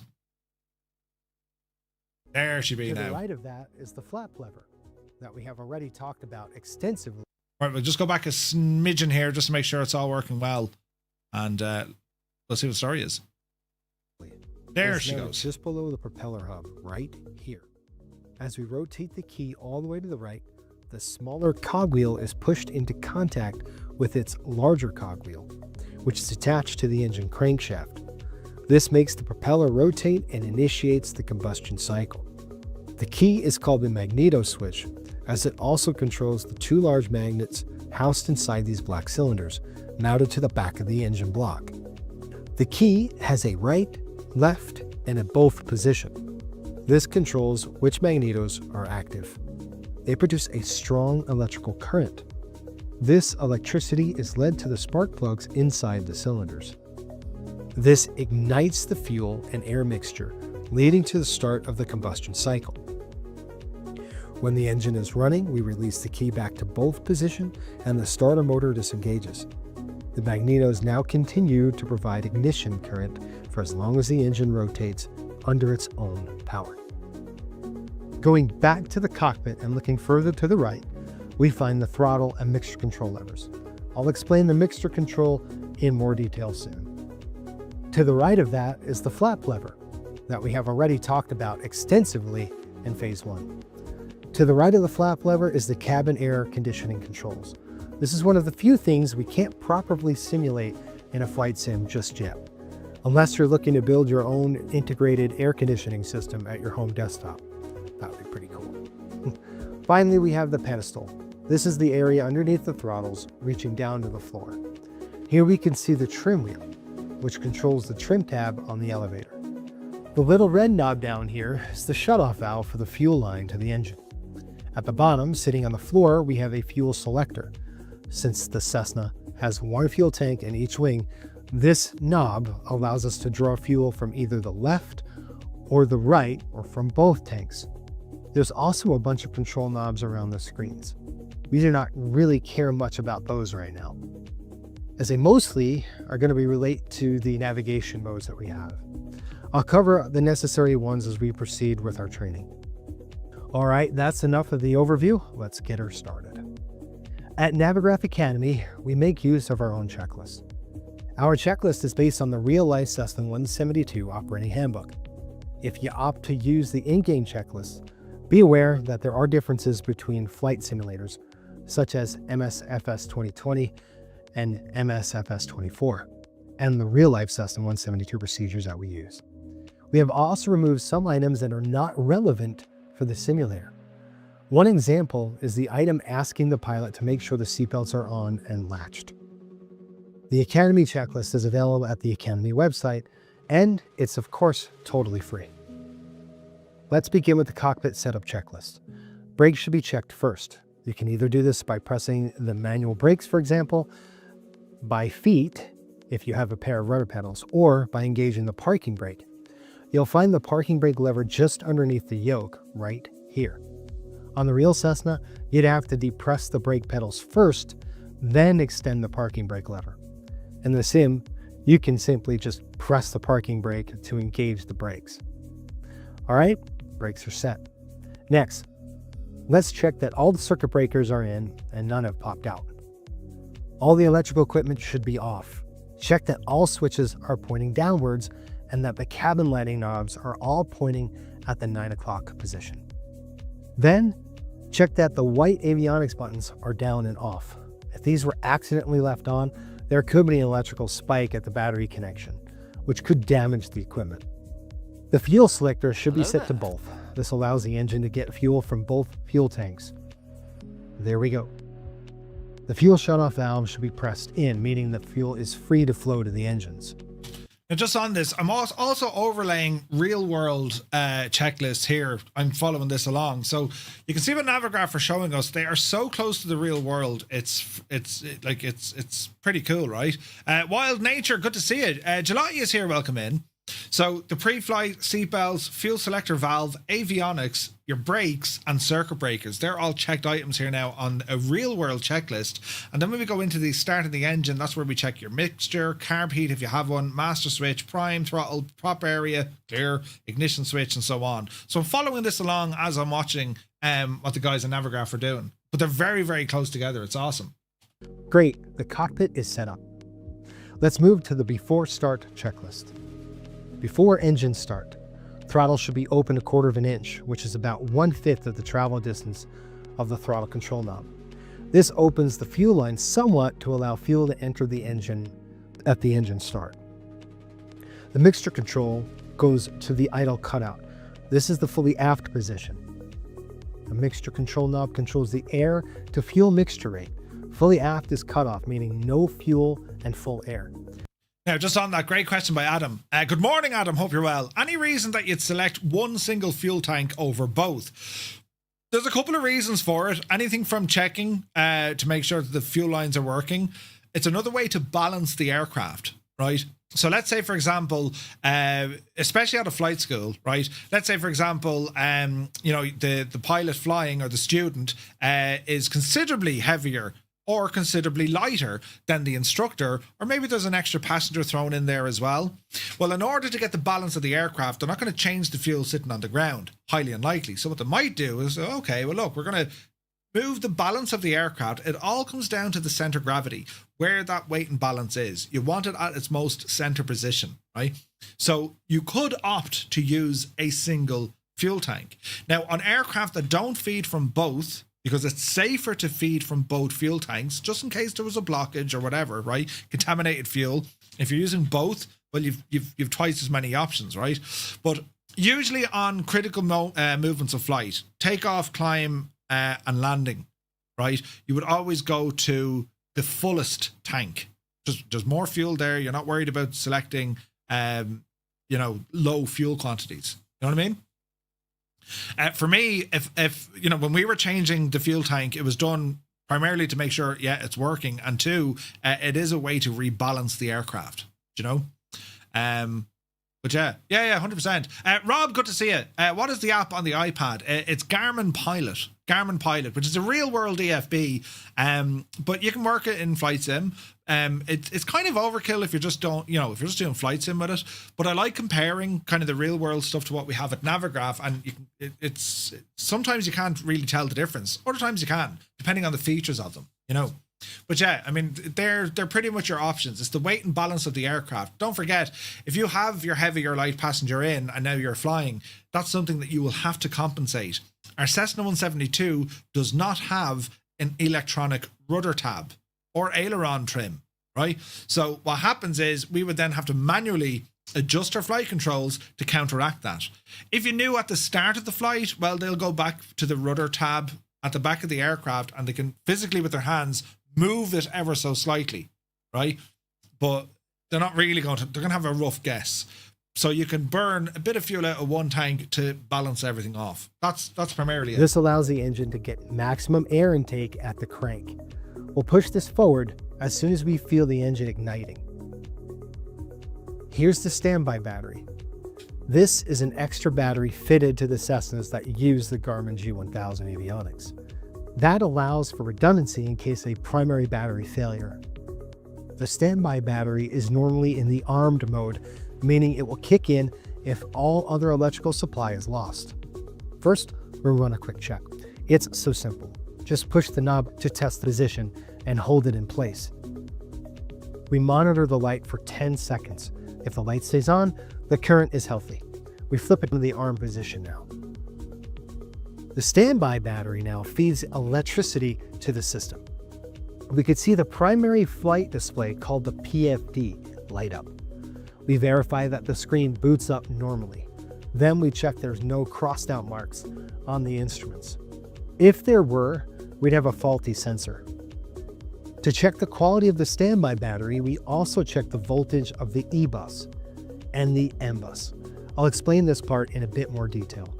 The E-bus is the essential electrical bus to which all the important electrical consumers are connected. For example, the left display. The M-bus is the main electrical bus, where the rest of the equipment is connected. As you can see, less important functions, such as overhead lights and the taxi light, are installed here. Having equipment split in two like this allows the system to shed not as important things if we get into low power situation. The standby battery only powers the essential bus, ensuring maximum battery time for that vital stuff. For now, we check that the E-bus voltage is 24 volts minimum. This indicates a good standby battery. We check that the M-bus voltage is not above 1.5 volts. This means that the standby battery is not feeding any current into the main bus, as is desired. We also check that the amps of the standby battery are negative, meaning it's being used and providing current to the E-bus. Next, check is the warning system. The annunciators are shown on the PFD right here. Right now, we can see the standby battery annunciator. That's good. That means the warning system is working. We switch the beacon light to the on position. This warns people we're about to start the engine. The next item to check is that the propeller area is clear. In real life, sometimes a clear prop is called to make sure you alert bystanders that the prop is going to start spinning. Clear prop.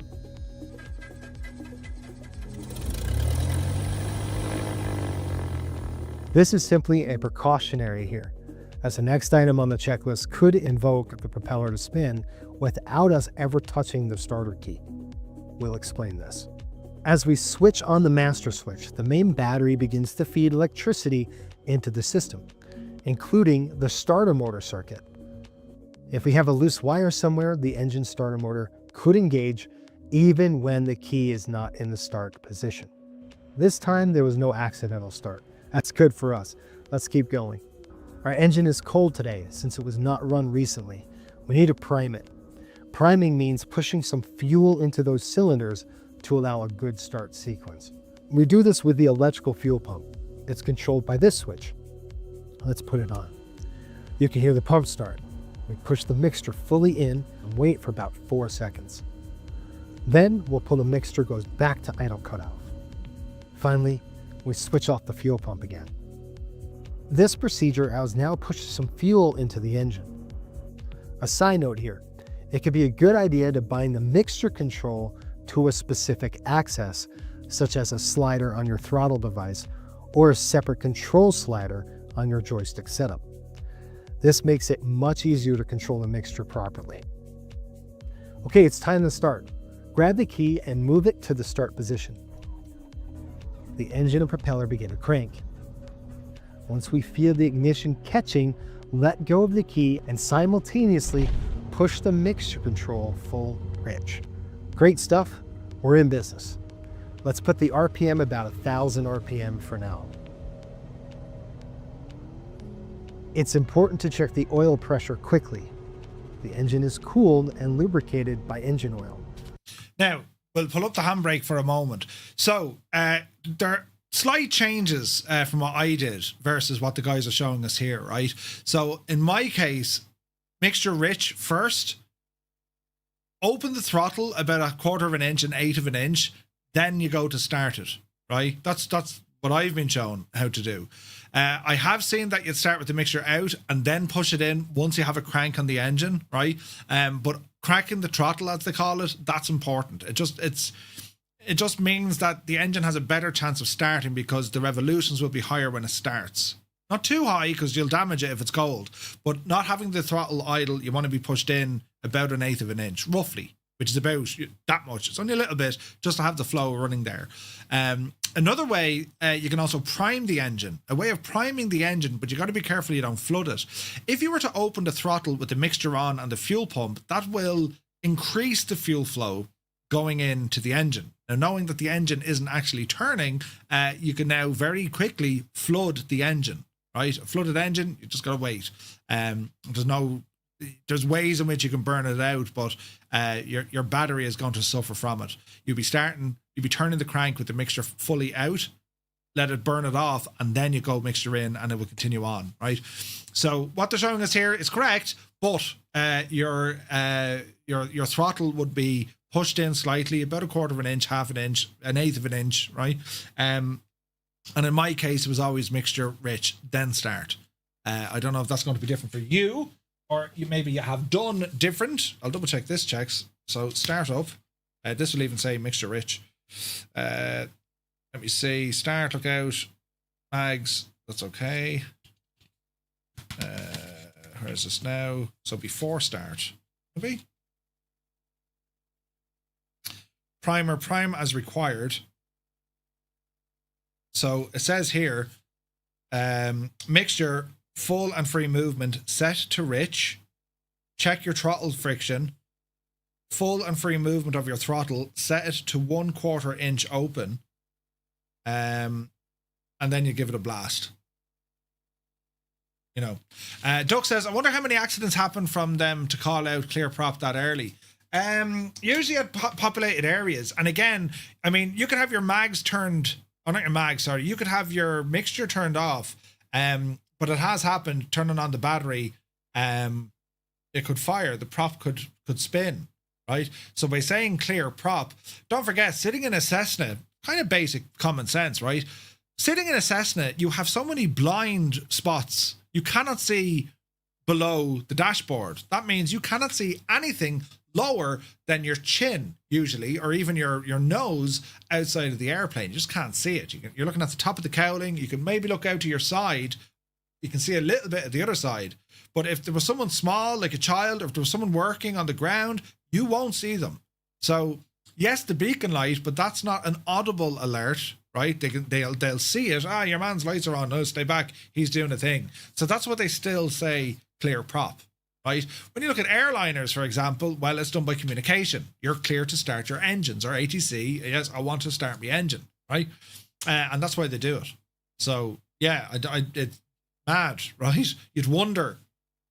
We better start saying clear prop before we start firing this thing up, you know, just in case. But yeah, that's what they do. An engine-driven pump moves oil around the engine. If the pump is broken, we'd see no pressure at all. If we get no pressure within about 30 seconds, we should switch the engine to off to avoid the damage. Easy peasy today, we got the green light indication straight away. Once the engine starts spinning, a generator coupled to the engine starts to generate electricity. This alternating current generator, or alternator, takes over the electrical supply role from the batteries now. As long as the engine spins, we'll have all the power we need. We check that the alternator is working by making sure there is no negative current shown on the amp meter. A positive figure here indicates that the alternator is charging the batteries. The absence of a low volts annunciator shows that we have good electrical flow from the alternator. Finally, we switch on the avionics switches. This powers up all the remaining equipment, driving the 2 electronic flight instrumentation displays. Now, just on that as well, if you're idling the aircraft, it depends on the aircraft, right? In the sim, sometimes it does it. Aircraft in the sim do it. In the real world, this happens all the time, especially on older aircraft. If you keep your throttle to like full idle, right? the engine RPM is running relatively low. Depending on the temperature of the aircraft, it has to run a little bit harder or faster in order to maintain. Otherwise, it could cut out on you. Usually with a Cessna, if you drop the volts below 800 or drop the RPM below 800, especially early on, you will get a low voltage warning because, well, the generator or the alternator, the spin just isn't fast enough for it to be able to do what it needs to do, especially if the battery's on the way out or the aircraft is old. So you'll actually get that in the real world. You'll actually get low volts because your throttle is low. Increase the RPM, that takes care of it. If you listen to your car, engines are the same, right? In your car, you have an automatic choke, right? Older cars, you have a manual choke. And what that is doing, it's affecting at what idle speed you can idle at automatically, right? So with an aircraft, usually when you start up this kind of stuff or piston power, you would let them idle just under 1,000 RPM, which means you actually have applied a bit of throttle here. So that's usually the sweet spot. When you start the aircraft, you would allow it to warm up by keeping the RPM just under 1,000, maybe 1,000. Roughly, that's where it is. If you keep it at a full idle, just like your car, it'll shake an awful lot more. The electrics aren't getting their full charge. So just to be aware of it. The default 172, I don't think looks at that. It's not simulated in it for the low voltage. But some aircraft, definitely. You could be sitting there going, why have I low voltage? Or it's the engine's running. You have a small increase to the RPM, ideally just below 1,000. And also while you're doing that, you want to then start reducing the mixture if you're sitting on the ground. Remember, mixture full fuel, very little air mix. As you pull out that mixture, it's allowing more air in there with less fuel. That means you are going to reduce the risk of fouling the plugs, i.e. unburnt fuel turned to carbon. Right. I press buttons I shouldn't have. Now the multi-function display, or MFD, also kicks alive. We make sure to kick the small soft key on the MFD to accept the welcome message, and the screen booted up. Nice, all set. We're ready for taxi. The engine is now on, we have instruments, and we're eager to get going. Let's prepare to taxi. Before we do anything else, we should rehearse the taxi route. Again, we are up here at the apron Bravo. As we taxi southbound, we'll see the long taxiway November. We'll take a right and taxi all the way to the end. Just before reaching apron west, we'll turn left. We'll then stop at the holding point before runway 10. Okay, we've briefed the taxi route. Let's get going. First, we make sure that the taxi light is on. This gives good lighting in darkness, but also alerts other people who are planning to start moving. We can also switch on the nav lights if we so desire. Before we commence movement, we check both left and right to make sure we're not going to hit anything. I'll release the parking brake and give the engine a bit more power. We start moving.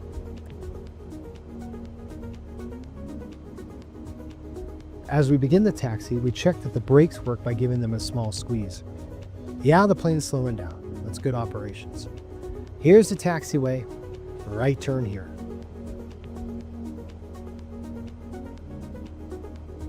Such a beautiful day to go flying. Now look at those beautiful clouds up there. Now, here's another tip if you want to show off to your flight simulation enthusiast friends, right? Real world, when you test the brakes, if you have differential braking, especially if you're going to start carrying passengers later on in life, or, you're flying airliners, right? With differential braking, the last thing you want to do is create an uncomfortable experience for your passengers, right? Now, this isn't by the book, but this is what goes on, right? So rather than jumping on the brake pedals or giving them a little squeeze, what some pilots do, they'll do a small left toe brake and the aircraft will start kind of going that way. Then they'll do a small right brake, foot brake press, and the aircraft will go back onto the centre line. That's another way of testing that your brakes are indeed functioning. But not only that, it avoids this kind of, jolt forward. Right? So that's something what are you doing? Oh, that's why we do it. We don't want to upset our virtual passengers. And they'll be like, you're a genius. I need to sit beside you. Right? So if you see people slapping on the brakes, what were you doing? I was just doing my braking test. In the real world, they tend to go differential braking to make sure that, the brakes are working and our passengers now, haven't been lunged forward. Right? The things you learn here, lads, is brilliant. I imagine the view over the Alps is spectacular today. Here's the museum buildings on the right, and we can see the Apron West coming up ahead. Let's turn left here onto Alpha.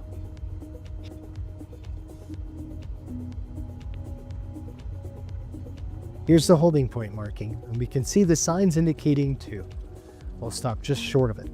Turning the plane slightly to the side, parking sideways like this, means we'll not blow propeller slipstreams onto any planes lining up behind us. It is time to perform our pre-departure checks.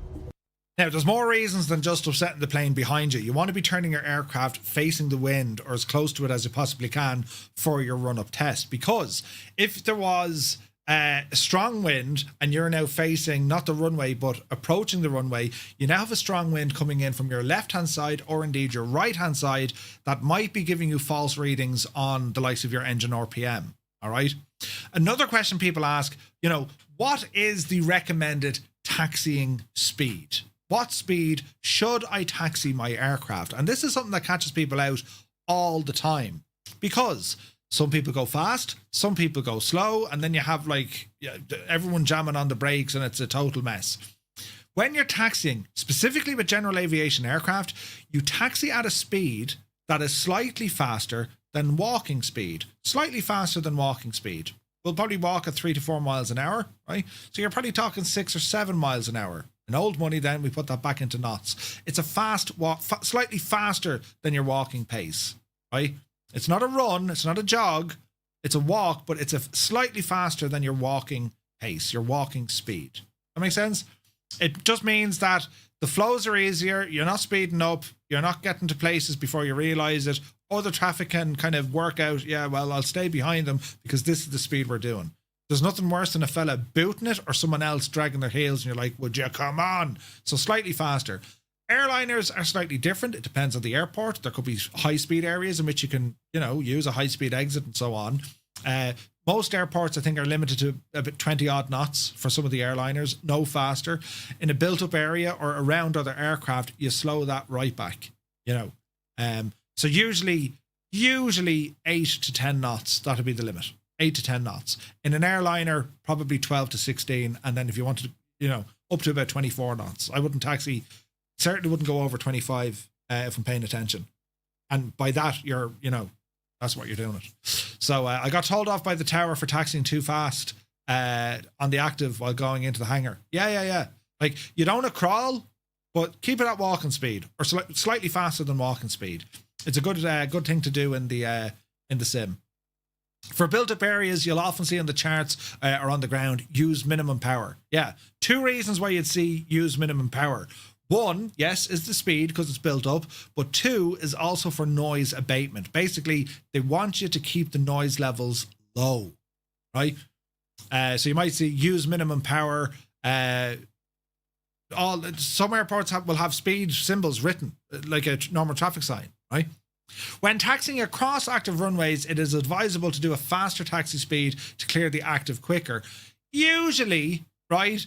But at all times, you're the pilot in command. ATC might ask you to expedite, right? Or no delay. You might hear this sort of stuff on the radio. That just means get the finger out, move, will you? Right? You don't want to be crawling across an active runway, especially for crossing it. Get across it as safely, but as quickly as you can, right? Because you've now created an obstacle for everyone. So you don't want to be waiting around there. So you want to get off the runway as safely, but as quickly as you can, right? Rafe, good to see you, buddy. And Jet Blast, of course. Yeah. Jet Blast for all the Ryanair passengers who have to walk for ages on the ground to get to the plane. Correct. Yes. But sure, if Elon buys it, sure, we'll all be in Teslas now. It'd be great. But yeah, so people always ask, look, what speed should I do? Slightly walking than fasting. That was terrible. Slightly walking than faster pace. Slightly faster than walking pace. All right. And then turning your aircraft into the wind. Yes, it's, the aircraft behind you or whatnot, but also you're going to get a more accurate read on your instruments based on what wind flow is hitting off the front of that aircraft, in particular, your prop, right? Some aircraft, you need to start to make sure they're pointing into the wind. Jet engines are a devil for that. You know, you can't have winds blowing in behind them. It upsets the thing. You're going to put them under pressure. You have to turn them into the wind. It's amazing how much you have to consider. Ground crews tend to look after this for you, but as a pilot, be aware of it, you know. We set the parking brake and pick up our checklist again. Pre-takeoff checks. Park brake set. Flight controls. Let's run all of them to the ends, looking at the in-game yoke and pedals as we do, verifying that we can manipulate the controls in full deflection with our peripherals. In non-simulator operations, this would also make sure that the control cables are all set up correctly and working without issues. We check the PFD for no red X's, and they're all looking good here. The altimeter now needs to be set up. We can either find the local pressure on the weather report or figure it out by ourselves. I'll show you how. If you're playing with live weather, you can find current pressure at St. Gallen. It's found right here inside the Navigraph charts. Go to the airport and click weather. You'll see the pressure under the altimeter. The pressure is given in both hectopascals and inches of mercury. The pressure shows up here and is set with a barometer knob here.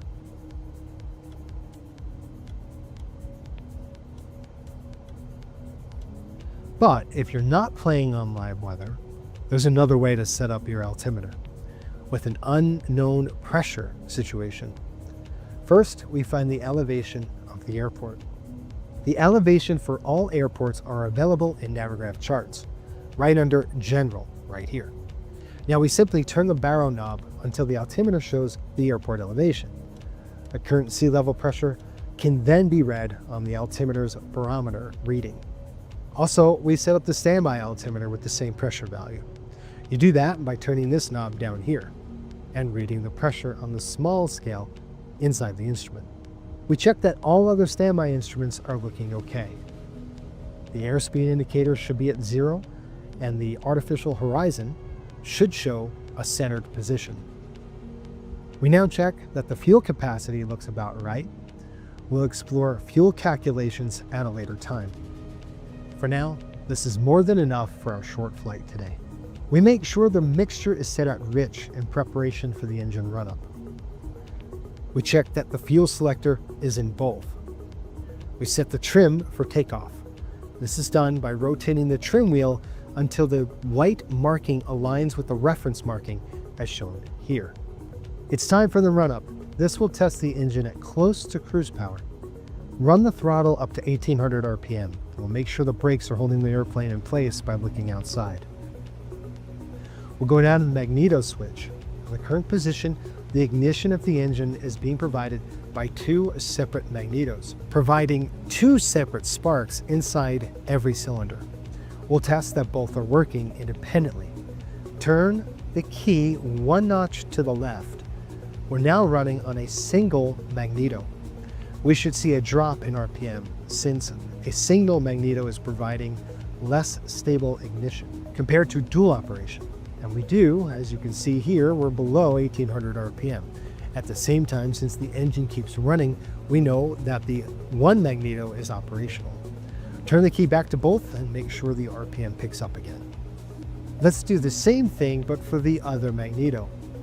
Turn the key 2 notches to the left. We're now running on the other magneto. Looks good, let's go back to both. Magnetos checked, and they're looking good. Okay, let's check our engine instruments. All in the green, and we have good voltage, no warnings. We verify the same thing on the annunciator panel. No warnings here either. We now perform an idle check. This means running the power all the way back to idle. The propeller should keep spinning, no problemo. We'd go back to 1000 RPM now. That concludes the engine run-up. Nice work. We now check that the flaps are set for takeoff. We'll use flaps up for our takeoff today.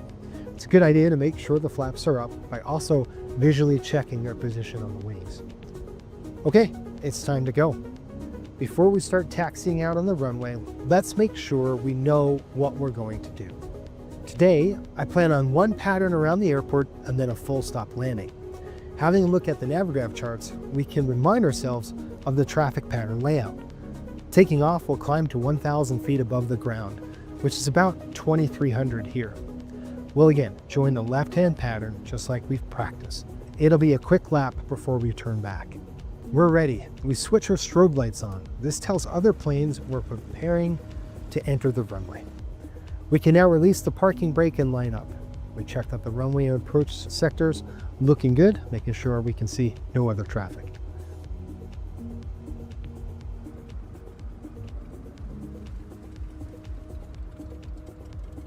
Once on the runway, we're back in a familiar position. This is where we've been starting our previous lessons. Nice work. Let me quickly fly this pattern, and then we'll talk about the after landing procedures as well.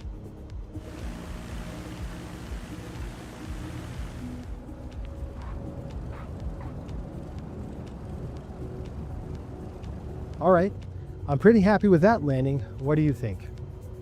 I guess I'll see what the analytics say about it afterwards. For now, we'll slow down to a good taxi speed. I'll quickly check our charts for our exit. Here at St. Gallen, it's probably best to roll all the way to the end and exit on the taxiway called November. Okay, there it is. Let's turn left. Once we clear the runway, we can retract our flaps and shut off the strobe lights. Make sure you keep control of your airplane while you do this. Okay, looking at the taxi plate again, we can see that apron Bravo is located just beyond the 4 long hangars here. I can see them there on the right. Let's go to apron B. Here's our parking spot. Nice.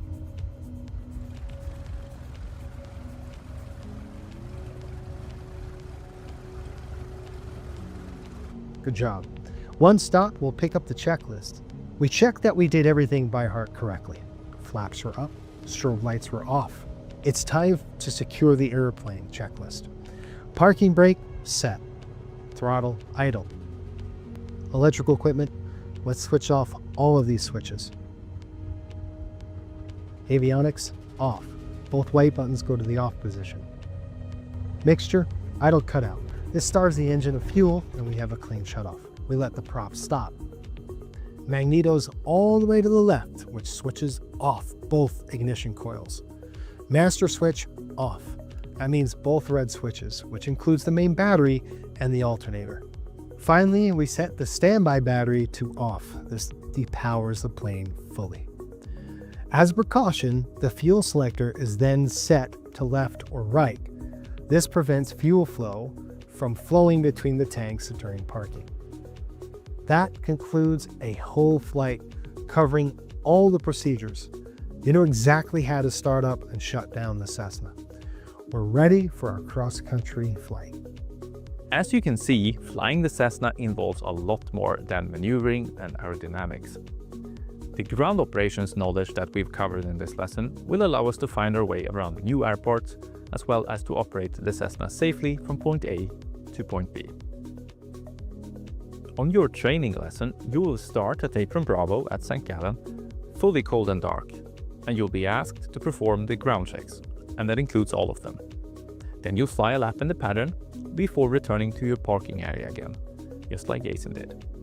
Before you head over to St. Gallen, make sure you can access your ground chart and acquaint yourself with the functionality of it. I personally prefer to have Navigraph charts on my tablet while I fly on my desktop computer.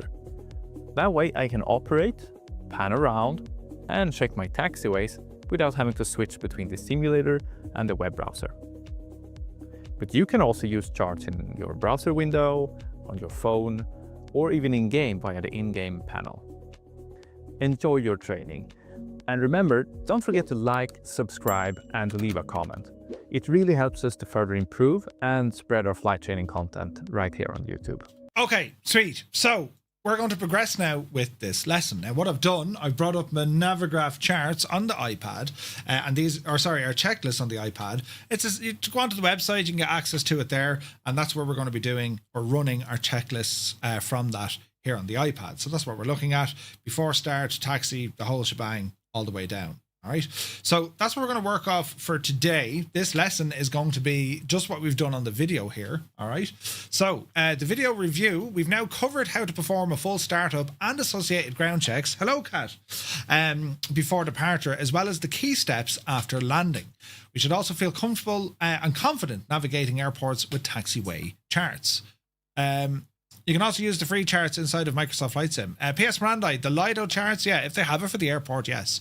At the start of the lesson, you'll be parked at apron Bravo, taxi out and take a right onto the taxiway November, and we follow it until we reach the holding point on Alpha on our left. Stop here, hold short, complete our engine run-up, and once it's done, time to take off, fly a lap, and then we'll head around back in.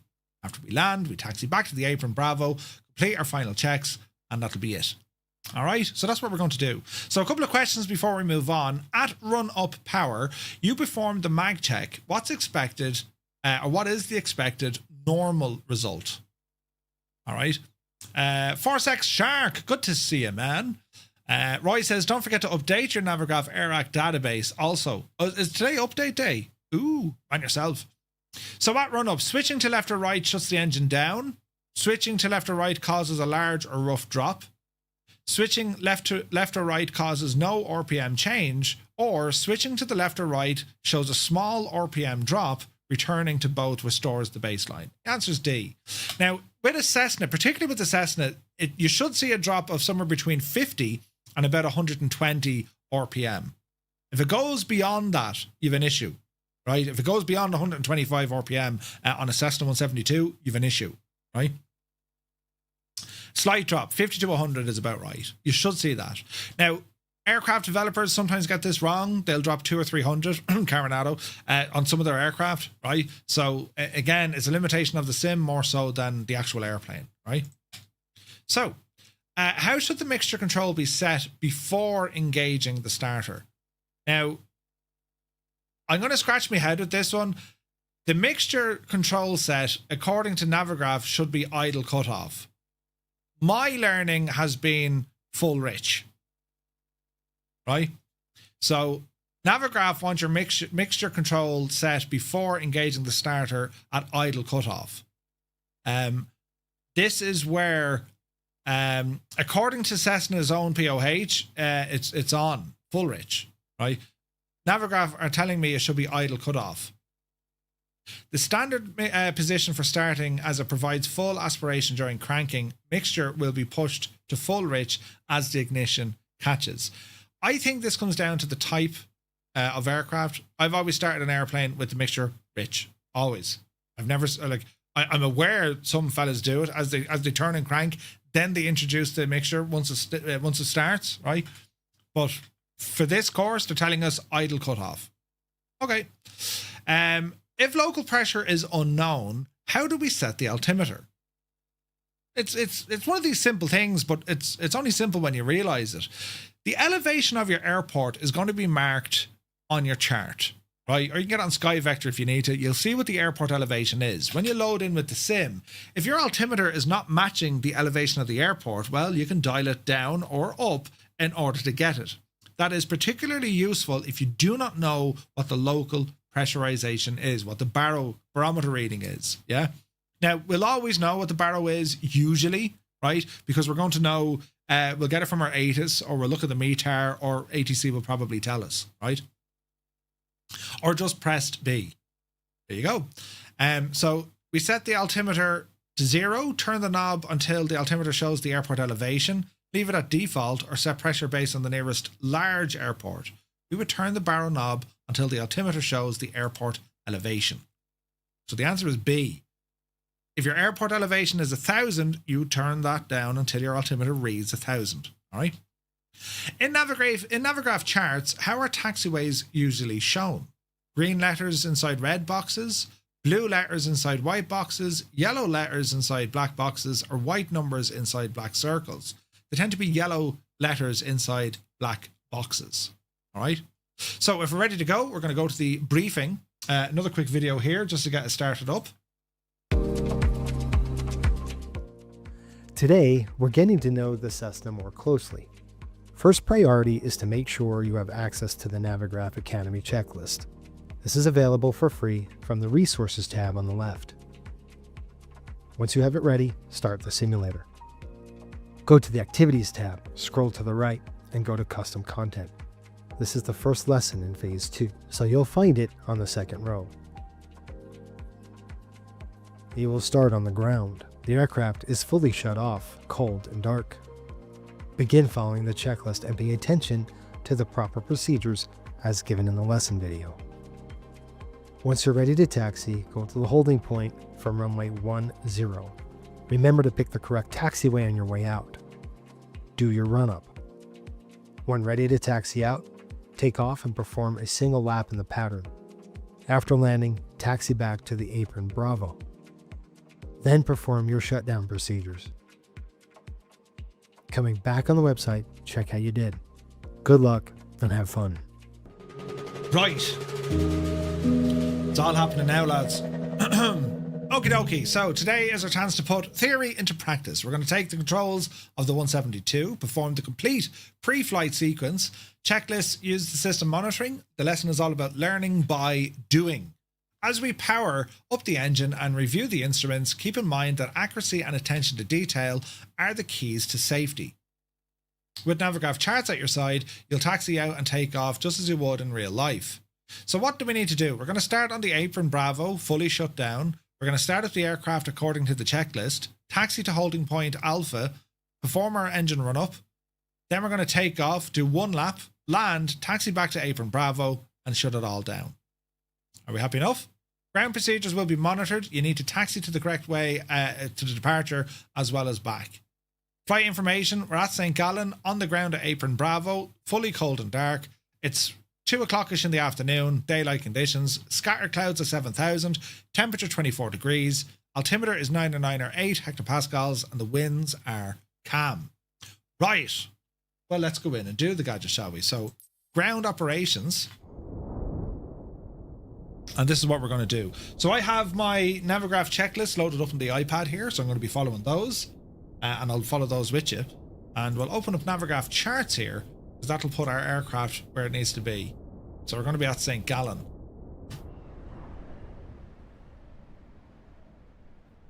Simlink needs to be running. It is running. We might have to start the flight for this to activate. And let's see what happens.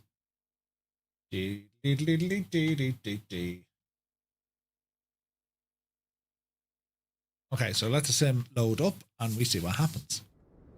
RGB, there's our aircraft, and we'll let our own systems come to life. There's flow after firing up, head tracking, make sure all my views are working, which they are. I shouldn't be hearing a sound, but I am. Okay, let's see here now.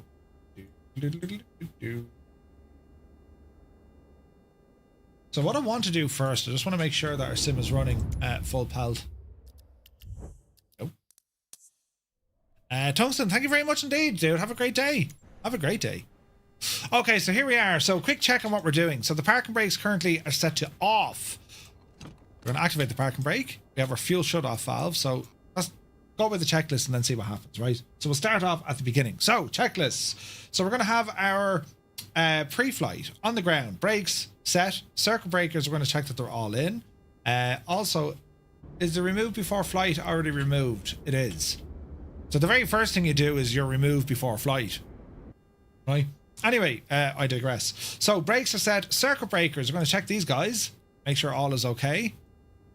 Usually you feel these by hand in the real aircraft. Gently put your fingers over them and you'll know if the circuit breaker has been popped. They all look good to me. Electrical equipment is off. Avionics bus 1 and 2 are off. Fuel selector valve will now go to both. And our fuel shut-off valve is going to be in.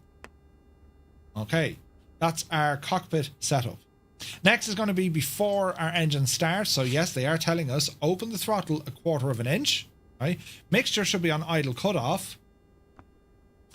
Standby battery, we're going to hold and test. And we wait for about 10 seconds.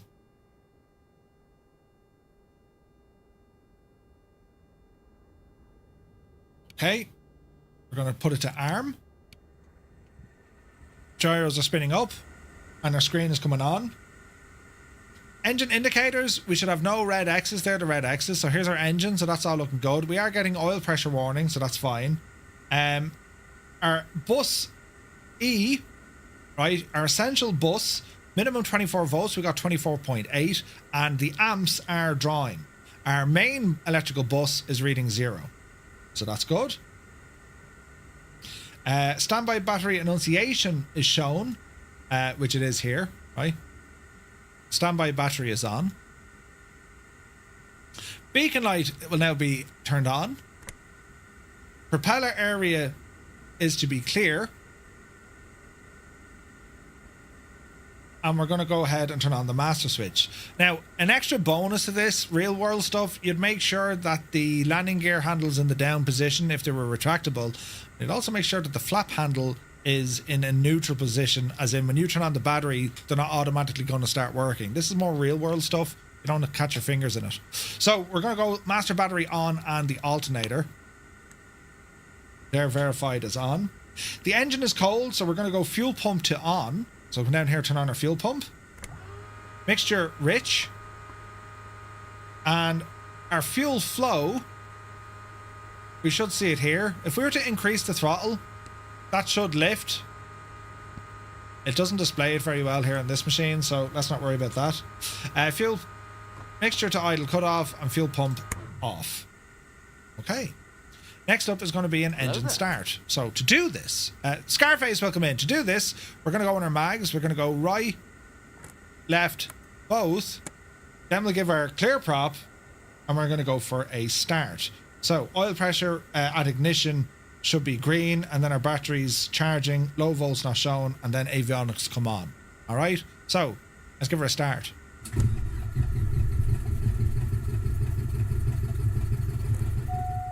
I forgot about the mixture and I don't have it bound. We'll try that again. Mixture. And there's our start. Okay. So as the ignition turns on, as the engine cranks, we then put in the mixture according to this. So oil pressure, we should be seeing oil pressure. It's in the green. Oil temperature will take a while to rise. Our electrical system, our main and essential bus are now reading that we have voltage, and the amps are showing 0 or positive. That's good. We don't have a low volt warning on the annunciator, and we now turn on our avionics switches, bus 1 and bus 2. Okay. Next up is going to be for our taxiway. Well, let's go in and have a look at the charts. So, taxiway, we're down here at Bravo. We're going to taxi out. We're going to make a right-hand turn on November, hang a left, and we're going to hold short runway 10 at Alpha. That's where we're going to do our run-up test. We're going to depart runway 10, left-hand pattern, come back in and land. So that's our taxi briefing. Also in the real world, your takeoff briefing, if we haven't taken off by a certain point, that's where we abort the landing. We don't need to get into that for today. Right, warm up the engine at 1000 RPM. It's not on the checklist, but yeah, you should. Which is roughly there, and we should, in real world, lean out some of the mixture. Right? Anyway, so taxi route has been done. We're going to go ahead now and turn on our taxi light. Nav lights will turn on for the crack as well. Left and right side, no obstacles. Then we're going to do our brakes, and that's going to bring us all the way up to our run-up. All right? So we need to OK the screen over here, get rid of our checklist for the moment, and a quick look around the aircraft to make sure no obstacles. We're going to go brakes off, and we're going to taxi forward. We're rolling. We're going to use our right toe brake.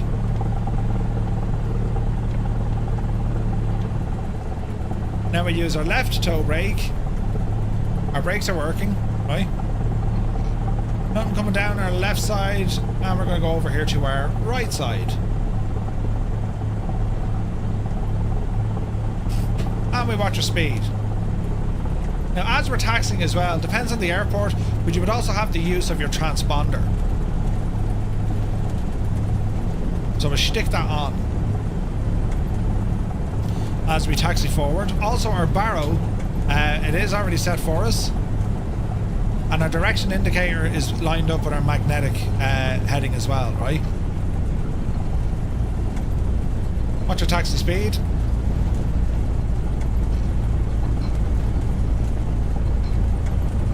Taxi forward. Beautiful day for flying, isn't it?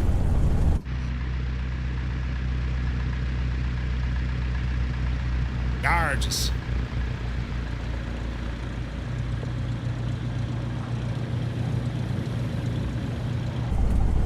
Alright, say go.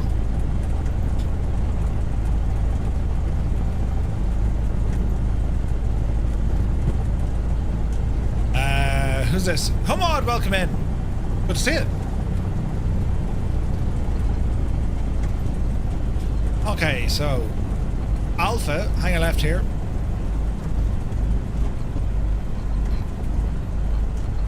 And we'll take a bit of a wide berth because we want to face and point the nose into the wind.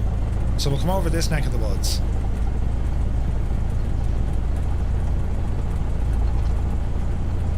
Roughly here will do. Okay, so parking brakes now come on. Bring back up our checklists. So brakes are set. Flight controls we're going to check. So we're going to go full forward, full back, full left, full right. Check the rudders moving here as well. We can verify the movement of our ailerons. We can see things moving around. Perfect. Alright, next up. Flight instruments, no red X's, we're looking good. Altimeter set. Standby altimeter barrow set. That's set. Backup instruments are okay. So, fuel quantity sufficient, which it is. We have just over 10 gallons. Fuel selector is set to both. Mixture fully rich. Trim set for takeoff. Roughly there. Roughly there. Throttle, we're going to increase our throttle now up to 1800 RPM.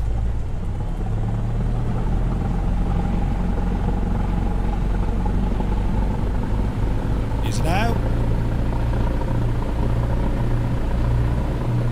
That's about right-ish, give or take. 10 or 20 if you don't mind. So at this stage now we're going to check our mag. So we're going to go for our mag check. So we're now going to go from boat to the right mag. There's a drop of about 100. Back to both. Now we'll check our left mag. There's a drop of about 100. Back to both. No, nothing on our annunciators. That's looking good. Engine instruments are all green. Throttle, we're going to idle. Make sure it doesn't cut out. That's good. Back to 1000. Flaps for takeoff. We're not going to use flaps. Departure procedure. So what we're doing here, we're going to be doing a pattern. We're going to take off, fly a full pattern, and land. When it comes to our taxi, if we haven't managed to achieve takeoff by roughly the midway point where we started off from, we abort the landing. Right. That's our departure briefing complete. Next up, line up. So we're going to continue on. So we're going to put on our strobe lights. Parking brake will be released, and then a runway to be clear. Then we'll have our cruise checklist, our climb, and then cruise. Alright, let's do our thing.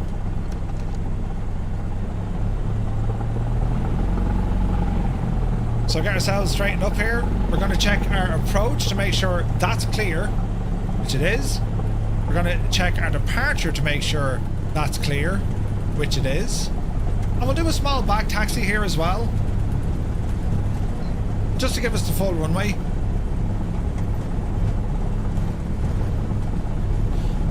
So we're now on the active.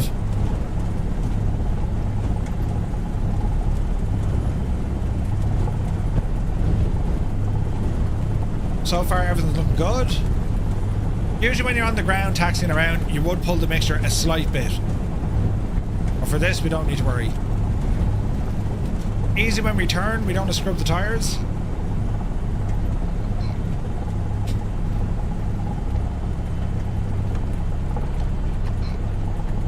Alrighty. So the same crack again, just as we did in our previous flights. We're going to take off. Once we get to about 300 feet, we're going to do a quick check. As we continue, once we're about 300 feet from our pattern altitude, we hang a left, and then we turn on the downwind leg. and that's when we're going to do our final checks. So our climbing checklist is going to be throttle, mixture, and engine instruments. All right. So if we're ready to go, quick check on everything. We're not using flaps. Lights are where they need to be. Landing lights should be on here as well. And well, let's head her on. Power coming in. Mixture is rich. Takeoff power set. Airspeed's alive.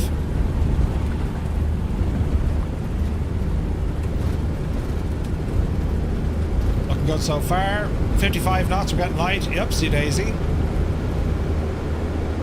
Positive rate of climb. And we're indicating.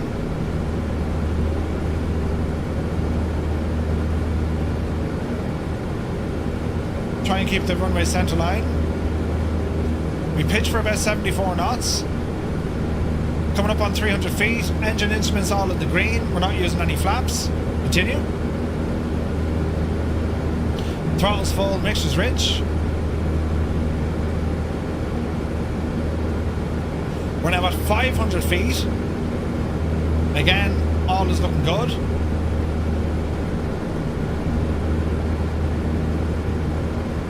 Now with 300 feet to go to our pattern altitude, we're going to start our left turn. Make sure it's coordinated.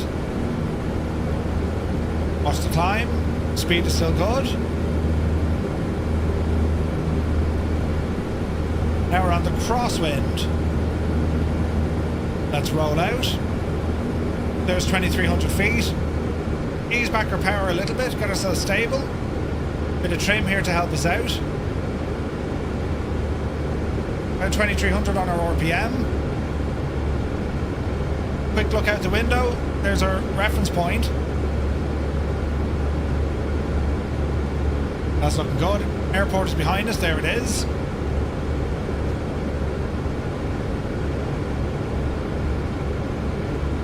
And we're going to start another left-hand turn.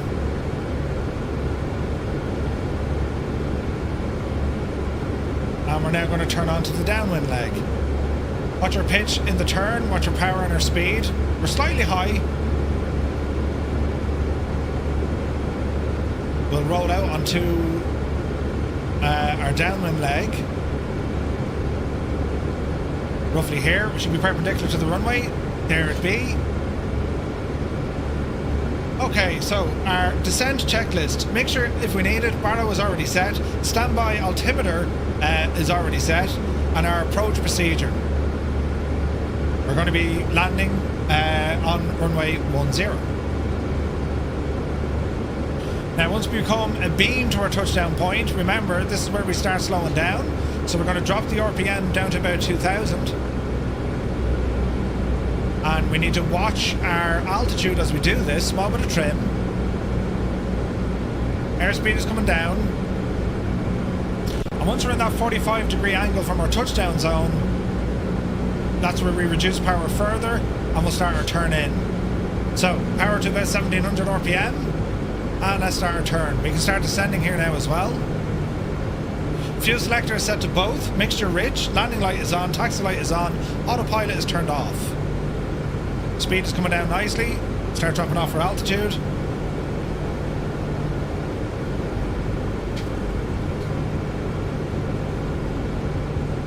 Easing out. We're a little bit close. This will be fun. There's 2,000 feet. We also threw in a notch of flaps. That was a little bit late though, but we're okay for our speed. Now we're high here, so we want to be careful. So we're going to power down a little bit. We'll go with a second notch of flaps. We're well within our speed constraints. And we're going to start our turn in. We can go for 30 degrees here. Watch your speed.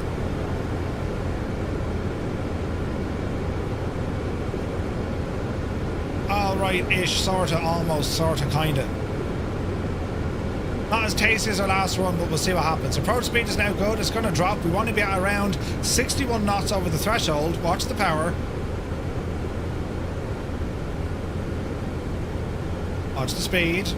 Watch our touchdown zone. Bit of power. Easy. Aim for the centre line. Keep it going. Watch your touchdown. Flare the aircraft. There's a touch on the back. Gently let the nose come down on the front. And we have landed. So after landing, flaps, once we clear the runway, flaps will go up, strobe light will come off, and we're going to taxi down all the way down to the end of the runway, and then we're going to hang a left. We'll be back onto November, and then we're going to turn right in on Bravo. So far so good. No immediate problems or worries. We'll stay going.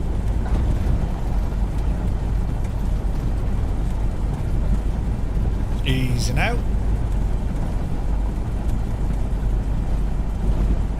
Yeah, baby. Hey, Bocelli, good to see you. So the taxiway signs, I think they're default to this airport.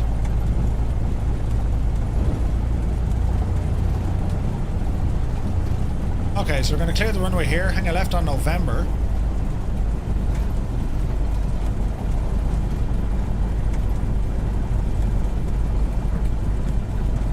Watch your speed. Exit the runway. And it's only when we pass the stop bar that we're actually clear of the runway, right? Them taxiway signs are massive. Okay, we're now clear of the runway. Flaps up. Strobe lights coming off. Landing lights coming off. Keep our taxi lights on. And now we're just taxiing back.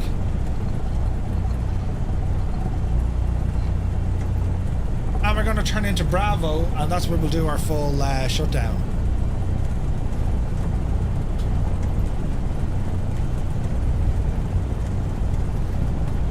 Like the taxiway lights are always dodge looking. The alignment of them is always dodge. I mean, they're far too over. Taxiway lights usually go on the side. They're okay up here, but back there they look shagged.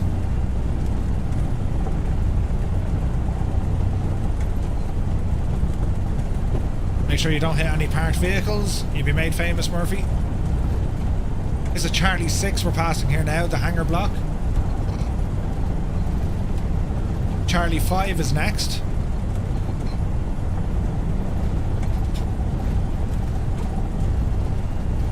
And we'll stay going until we get to the Bravo apron.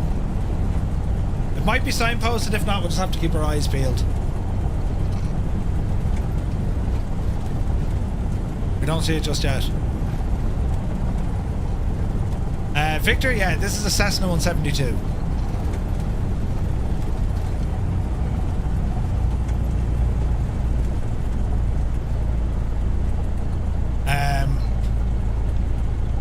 Say nothing, Murphy.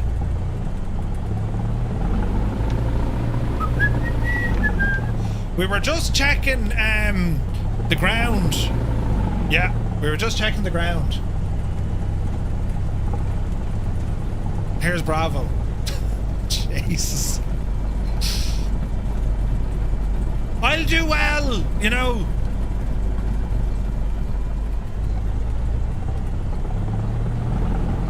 Right, we got ourselves turned around here.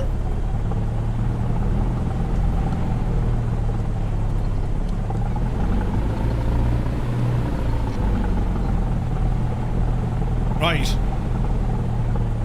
So after takeoff, or after landing, park and brake, throttle idle, electrical equipment now coming off. So we'll go avionics, taxi light, nav and beacon stay on for the minute. Mixture mag, so mixture idle cut. Mags off. Beacon taxi off. Fuel selector left or right. So all electrics coming off. Battery alternator standby. Fuel tank out. And that's us done and dusted. Right. I wonder will I lose points now, you know. Let's end the flight. You missed your taxiway, you big idiot. You know, or the Navigraph Academy equivalent of calling me a big idiot, right? We'll see what the story is, though. Right, get in there now. So, lesson in progress. So, this will all complete all of this, and then we'll see what happens, right? Yeah, I was checking the fuel pumps. Yeah. I was following a butterfly, right? That's exactly what it was. Jesus. Were you full flaps on final? No. Didn't think I needed it. They could give out to us about that as well. But like, that's pilot preference. It'd be interesting, in fact, if I lose points because I didn't use full flaps. But sometimes you don't need full flaps. I was, my speed management was okay. So this is going to be interesting. Again, like, okay, yeah, you want to pass things, right? But what's great about Navigraph Academy is if you don't pass, they're going to tell you, they're going to show you what went wrong. And then you're like, right, you need to go back and do this again. You know what I mean? MDA is here. Good to see you, man. Hope you're well, buddy. How did your Star Citizen go? Man, the more I'm watching it, I'm like, jeez, I'd love a nail shot of that. But it's just something, if I dive into it, we won't get out, Sunjammer, good to see you. I got failed for that the other day, the first circuit. Oh, really? Right, well, let's have a look. We passed. Luckily enough, we passed. Okay, so we completed the ground operations. Let's review our score. All right, so taxiway, perfect. Lining up, perfect. Exit and taxiway November. It was happy with everything. Even though, we kind of shagged it at the start. But that's what our flight looked like. So we started, we taxied, we did a run up.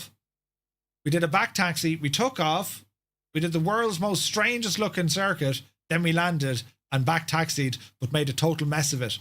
Up here was where we had to do the, oh, be Janie then, didn't I nearly forget it? But it's grand, right? Absolutely grand. So we've passed that with flying colours, no issue there whatsoever. 100% across everything. Deadly, brilliant. So what's the takeaway lesson from Murphy? Don't get distracted. And I've parked 5 meters away from where I started. But again, the scenery could be better. The scenery could be better. And like the signage in the sim, default signage, it's particularly crap. It needs to be better. Like, I mean, there's a reason why there's like add-on taxiway markings. At real airports, there's great taxiway markings and they're very clear, But it is what it is. Happy enough that we passed. Happy days. Let's go to another lesson. The next lesson is going to be local navigation. We're going to be doing this one next week. Navigating visually is equal parts mastering the map and having a keen eye. Next week, we're going to leave the pattern behind us and we're going to go on our very first real navigation flight. It's a scenic lap around Lake Constance, crossing Switzerland, Germany, and Austria. We're going to learn how to set up Navigraph charts for navigation, selecting practical waypoints, and confirm our position the classic way by timing, heading, and referring to what we see out the window. This is proper VF4 flying, so looking forward to this. We've all information and stuff and things, and there's going to be a video for next week as well. So yeah, so that's all going to be happening next week. All right. So what we're going to do now, folks, we're going to move over to our Navigraph briefing because we have a flight planned for this evening. We're scheduled to take off out of Los Angeles and we're going to be flying over to Phoenix, Arizona. So the expecting routing is already there. We have some options when it comes to sceneries.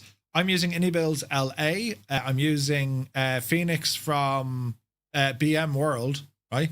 When will you stream next week? We'll continue this one on Scarface at 1100 Zulu time.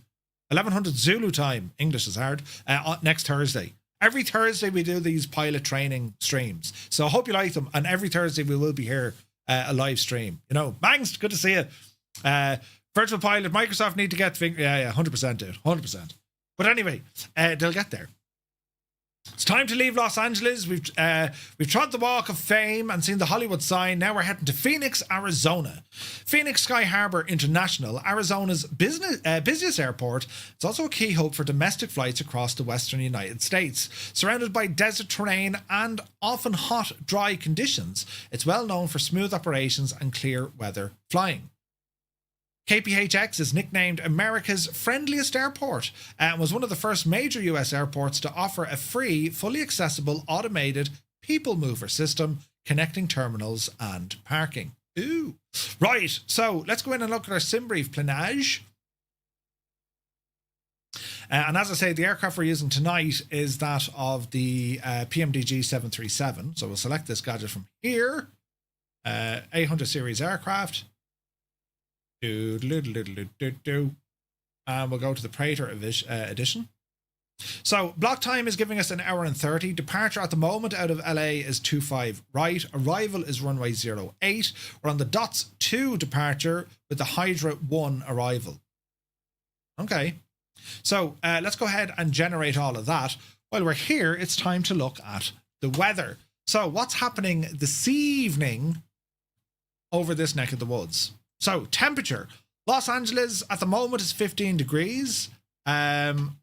This evening, it's going to be similar. Phoenix, a little bit warmer, about 20, 22 degrees, right? Oh, I missed my flight number in SimBrief. Boz. Good man, naughty gnome. Hang on there now. A quick edit. We'll save all of that and we'll regenerate.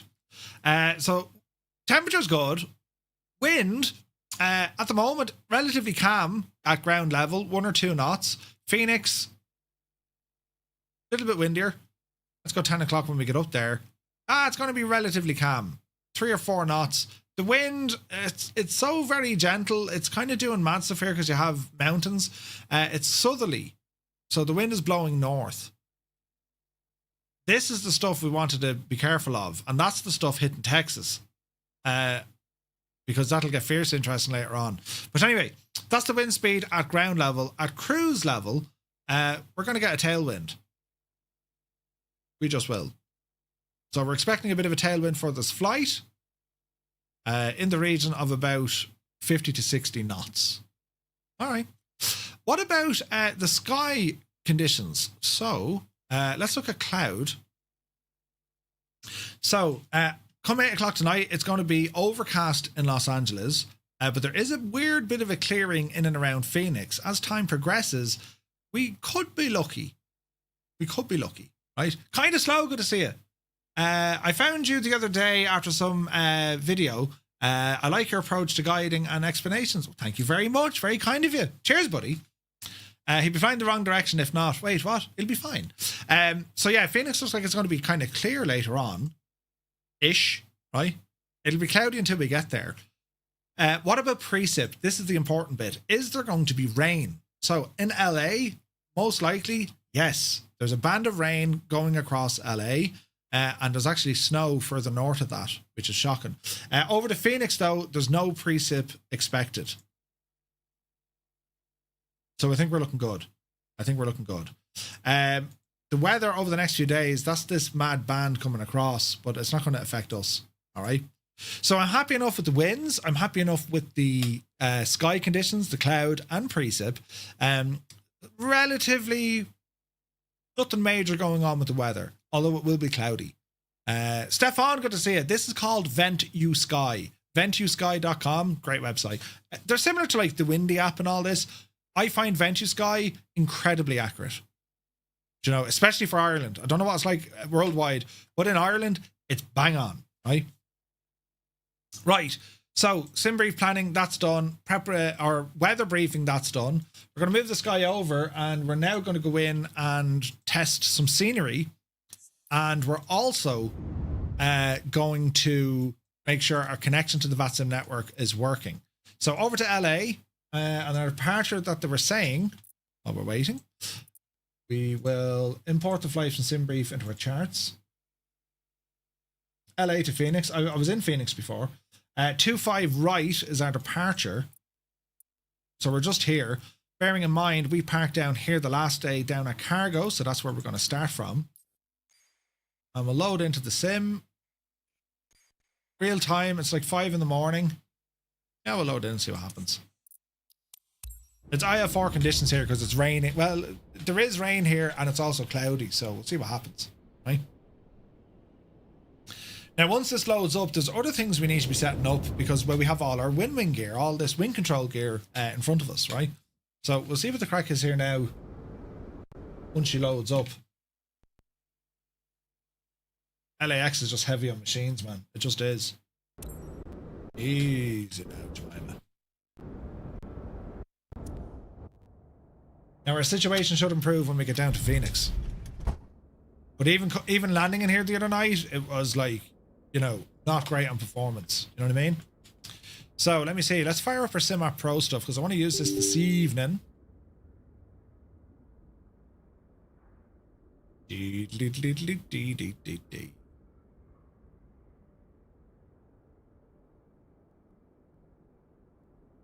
So this just should work out of the box, shouldn't it? Look for some ground power. There we go. One up here on top, can't see a thing. Do we have a head torch? Yes, we do. We're going to go battery, emergency lights, and get our panel lights on. And there's some sounds coming in. We will get our logo, anti-collision, and wing lights turned on.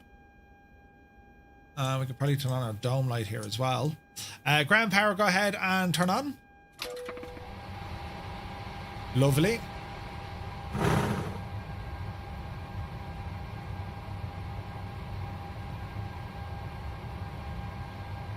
And we're looking pretty good here. So we're just going to wait for these systems to start up. At the same time, we're going to fire up some V-Pilot.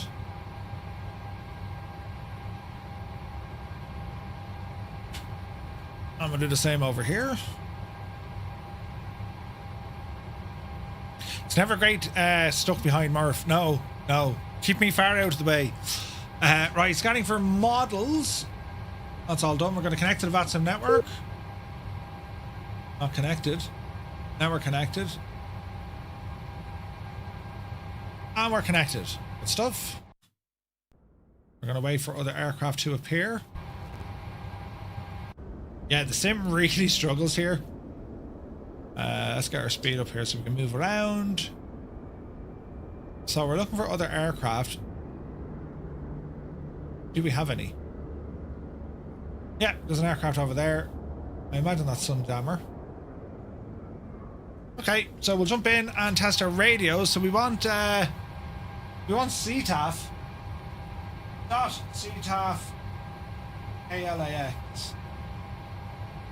So 120.950, 120.950 on my radios over here. Make sure that's all working. 120.950. LA traffic, Firefly 235, radio check. If there's anyone on frequency, they'll give us a shout back. Anti-collision lights, usually, yeah, they probably should be off.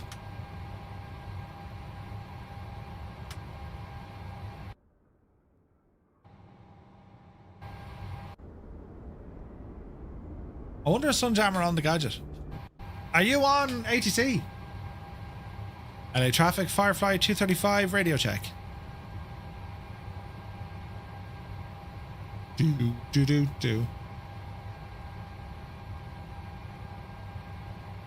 But the fact we can see it, but if you can... 263, radio check. Roger, 5x5. Thank you. 5x5. Our radios work. Excellent. Right, now, the wind control gear, which is all this stuff up here that I'm using, I just want to make sure everything's operational. Now, why did that move? Trim move.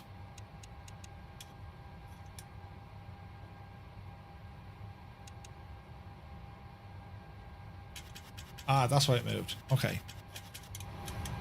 Right, so we're going to be checking here. So let's see what we can appear on our maps. Let's see here. Into our radio. Wait, some actions. That's all grand. Back. FMC. Pause in it. KLAX.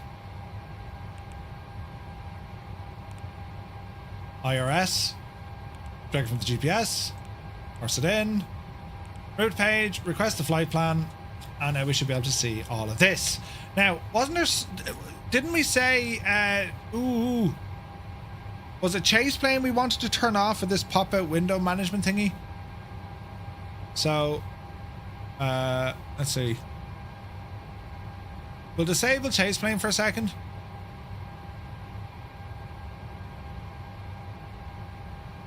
Okay, now what I want to do to see can I pop out these panels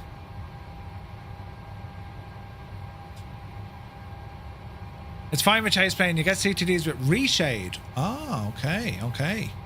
Right, into our Xenon Edge, and we'll stop the widgets for a second. And we're going to pop out these guys. Doosh. So here's one.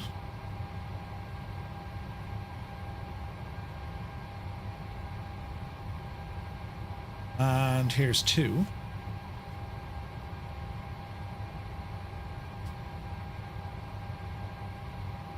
And will we be bold and grab three? Okay, so we want this guy to be in the middle, right? So we want you to go left side. Yeah, no. Want you to go on the right. We want you to go in the middle.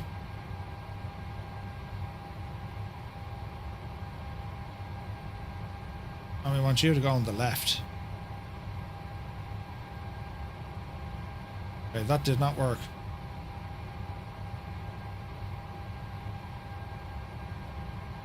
So let's have a look. We want you in the middle.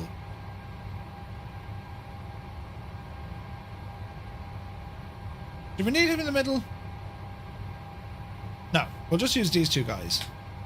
And then re-enable chase plane. Okay, sweet. IRS aligned, packs checked, hydraulics, right? You have to completely uninstall reshade. If I disable it, it would re-enable it and pop them out and crash. Really, naughty? Yeah, I've not. I do have this bar thing, which is annoying, but I can get over that, you know. Bears Mike, good to see you, buddy. So now I have information on the two screens here ahead of me. If you're watching this on the vertical stream, if you're not watching on the vertical stream, well, this is what I'm looking at now. So I have my two screens here, look. And they all work, right? So for example, if I wanted to do, we say, I don't know, let's turn some stuff on. We want weather, traffic, are we inches of mercury or hecto? So inches of...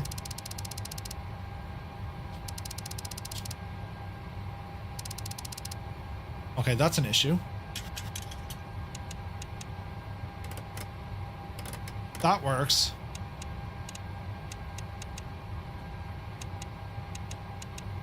Where's this guy turning? So that should be inches. Oh, they both need to be moved? That's interesting. Okay. DK, good to see it. Auto pop-up can remove the bar. There is an option. Yeah, I need to look at that auto pop-out thing. Right, what else can we do? Can we show some terrain? Do it over here. And here. So this should be displaying stuff on our screen. It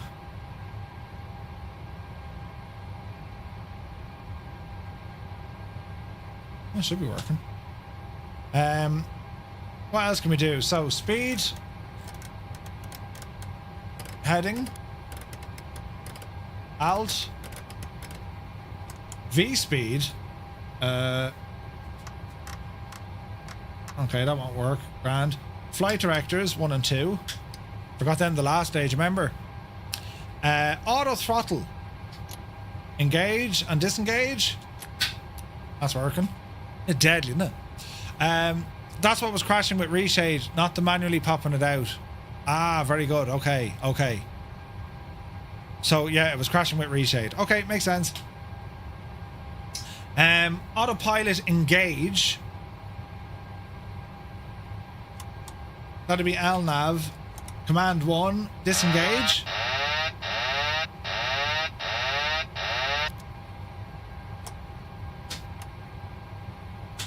So that works. Okay, everything appears to be working. Nice. Stefan, take it easy, buddy. Right, so I'm happy enough with the setup here. The scenery we knew from last time round, but let's just reacquaint ourselves with our flight plan stuff this evening. We'll go IF4, and this is what our flight plan is going to look like. So we shall be departing. I'll keep it on this. We're going to be departing out of LA. So we're down here at the moment at FedEx. We're planning to depart on the 25s. We are on the DOTS 2 departure. which is going to be Shafe, PV, Holtz, Dots, Wild, all the way over to, is it Snerry? Snerry? From there, straight across, via war here, or Takan at BLH, Blythe, and then we're on the Hydra 1 arrival for 08 into Phoenix. Scenery? Or scenery, maybe, yeah. Okay. Right, airport information. So, where we're located, appears into the owl gadget there now, please, Bajani, then, if you wouldn't mind terribly, please. There you go. Right, let's look at the airport first and foremost. Any requirements here given out to us? Runway incursion risk, turbulence may be detected for aircraft wingspan greater, major construction on airport daily, aircraft use minimal power when taxiing, blast hazard, aircraft that come to a stop has a moment or momentum interrupted while turning and taxiing into a parking position must stop and be towed. Ooh. Alright. So we'll be taxiing up this way. Now, number one is what? Contact ground control prior to pushback to taxi lane Alpha 2. It's okay. Foxtrot and then across. Alright, let's look at our departure leg. So, climb heading 251 to 640, then climb direct to Hipper or Docker, at or below 3,000 feet, cross track 221 or 220. Then we cross Wheeler or Adore at or below 5,000, then on predicted route to Dots at or above 15,000. Right. So we're going this way. Take off, 640, left. Then by Shafe,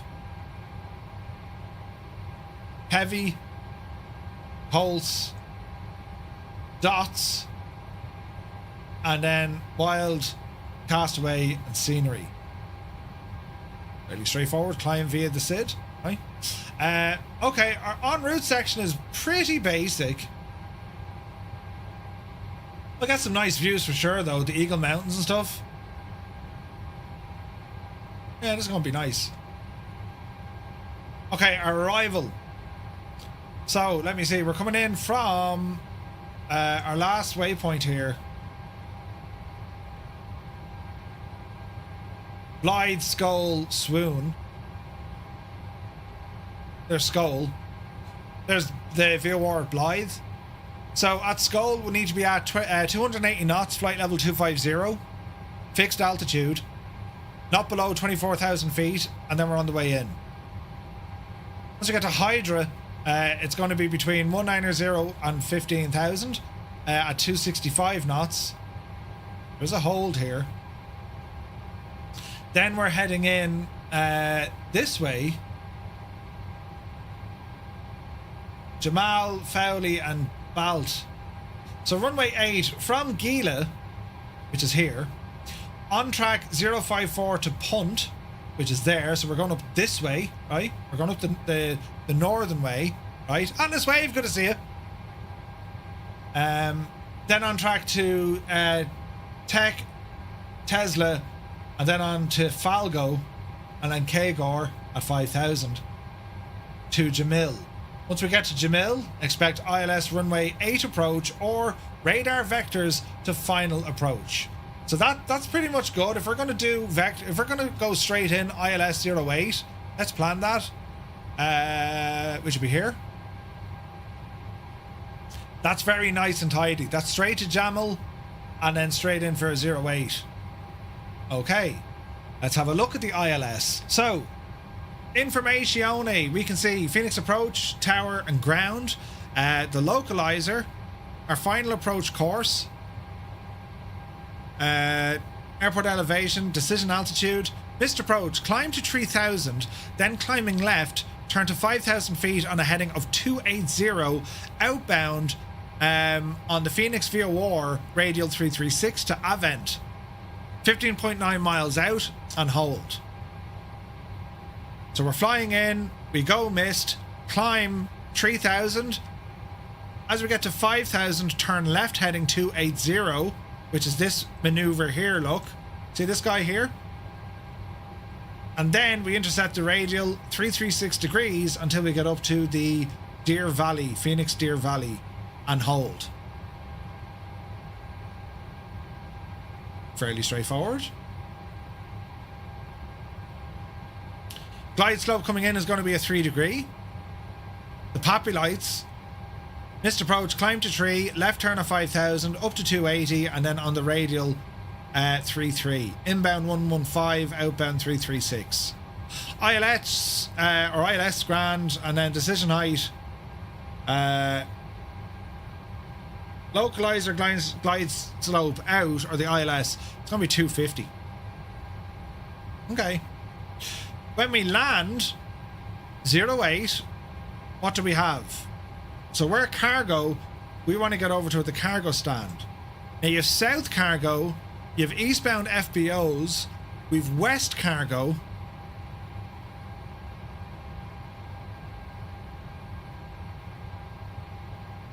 It's going to be a taxi and a half to get out to these cargo stands. Isn't it?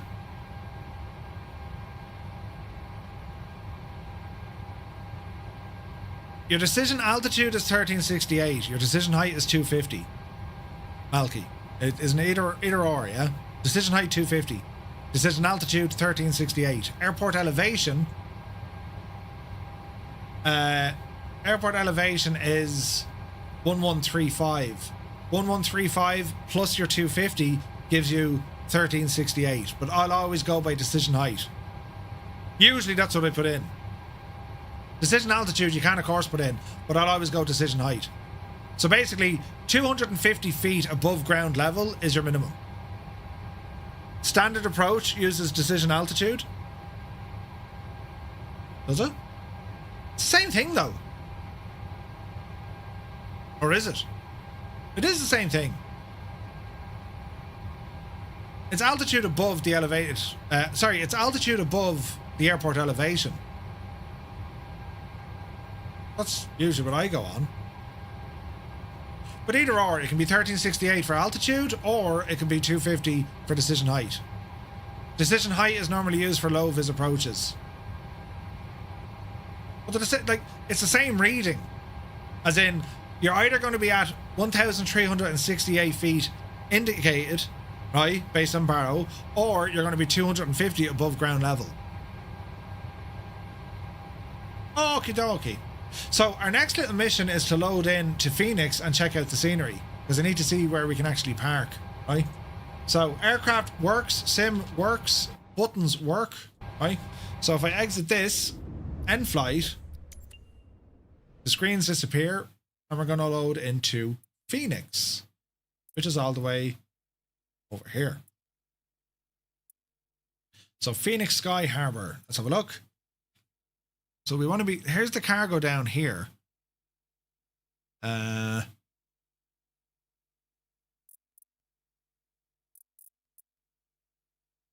We can probably go on this neck of the woods. US Air Force stuff. Isn't it a shared base though? Like this ramp here, isn't that where they keep fighters and stuff? Or am I raving? This looks cargo. Let's go there. Actually, let's go here. Let's see what happens. That's good to me. And let's load in. Into Phoenix. So yeah, this is like the BM World scenery. Glide slope, I think it's called. So I'm hoping this is nice. Let's see what happens.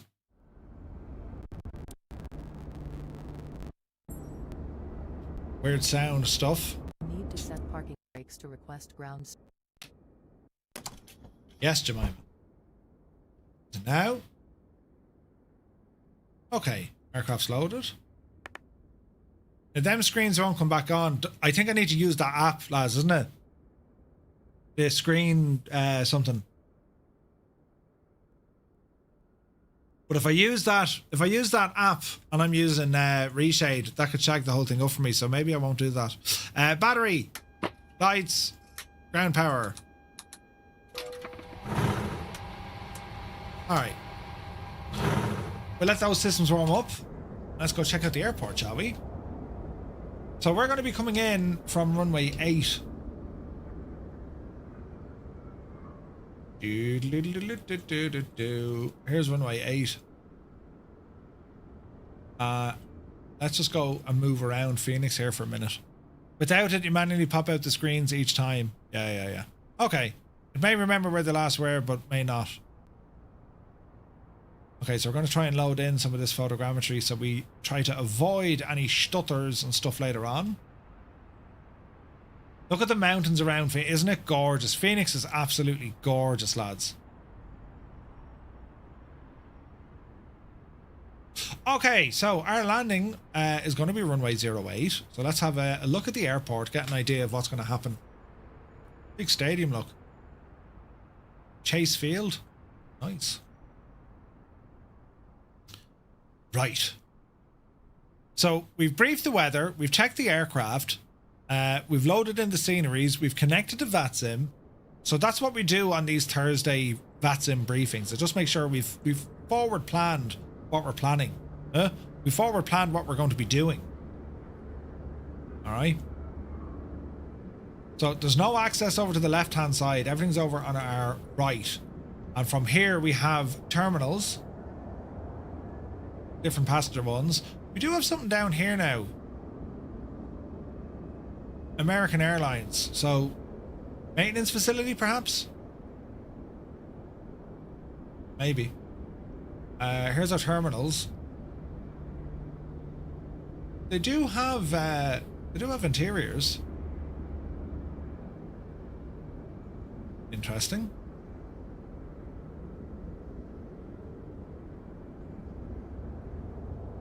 The monorail, more terminals. I like that lighting, it's pretty. Coming soon. It's all coming soon. That's pretty decent scenery, this. Right, over to the main tower. Now this, it goes over the roadway, look. And there's a little bit of jiggery pokery here with the scenery.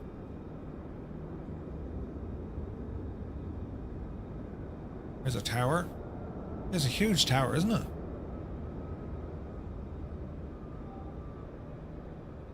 Okay. I'm trying to remember, when I was here, has the layout changed?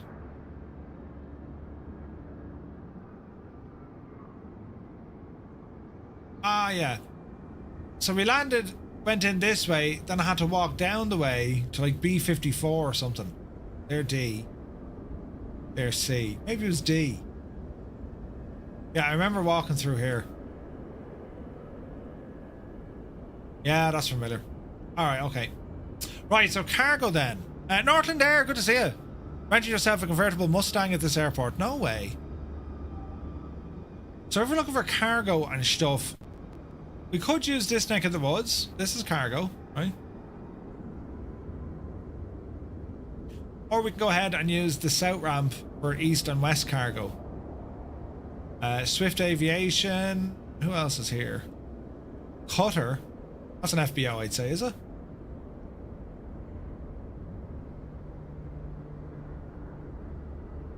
Interesting. Mustang Airport. National Guard have a spot here. Beautiful KC-135s. Arizona Air National Guard. That's pretty cool looking, isn't it? Plenty of aircraft. Alright, fairly straightforward. I mean, it's a big airport, but it looks fairly straightforward. That's out to the car park and rent a car. Yeah, it's a nice tidy airport, isn't it? Okay, so we're going to plan to park up this neck of the woods, so cargo GA ramp, that'll do us. The military side of the fence. This looks like cargo over here, though. It is. We FedEx and UPS and the devil knows what.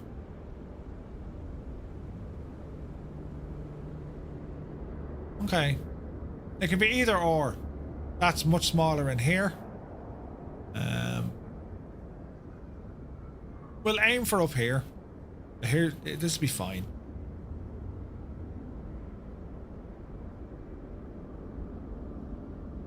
Interesting cars. Oh, Mustang. Duty free was tiny from what I remember.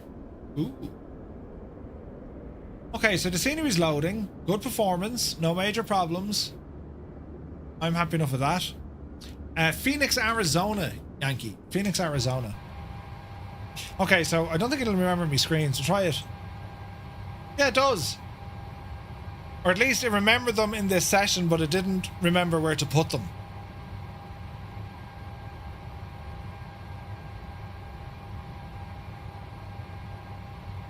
But they are loaded in.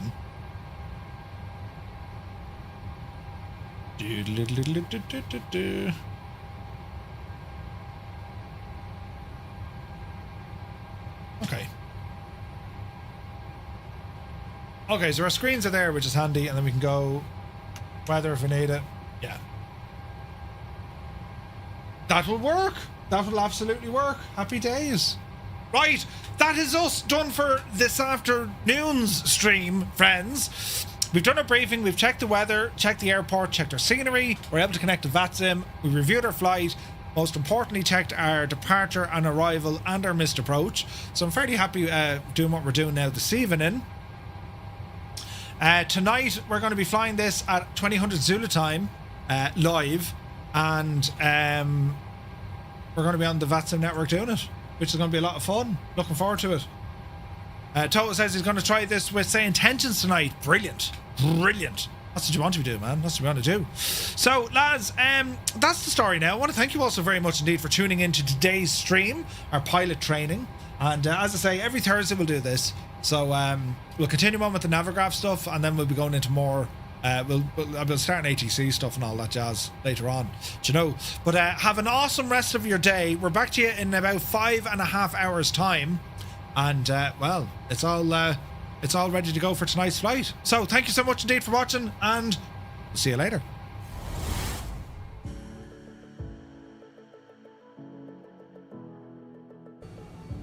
Holy crap. Holy crap, holy crap, holy crap. We're going in, that's it. There's no turning back at this stage. Jesus, mind the bears. Look at this big Jesus. Oh no, we're after dying. Quick, get out. Oh no, we're Jesus. Oh.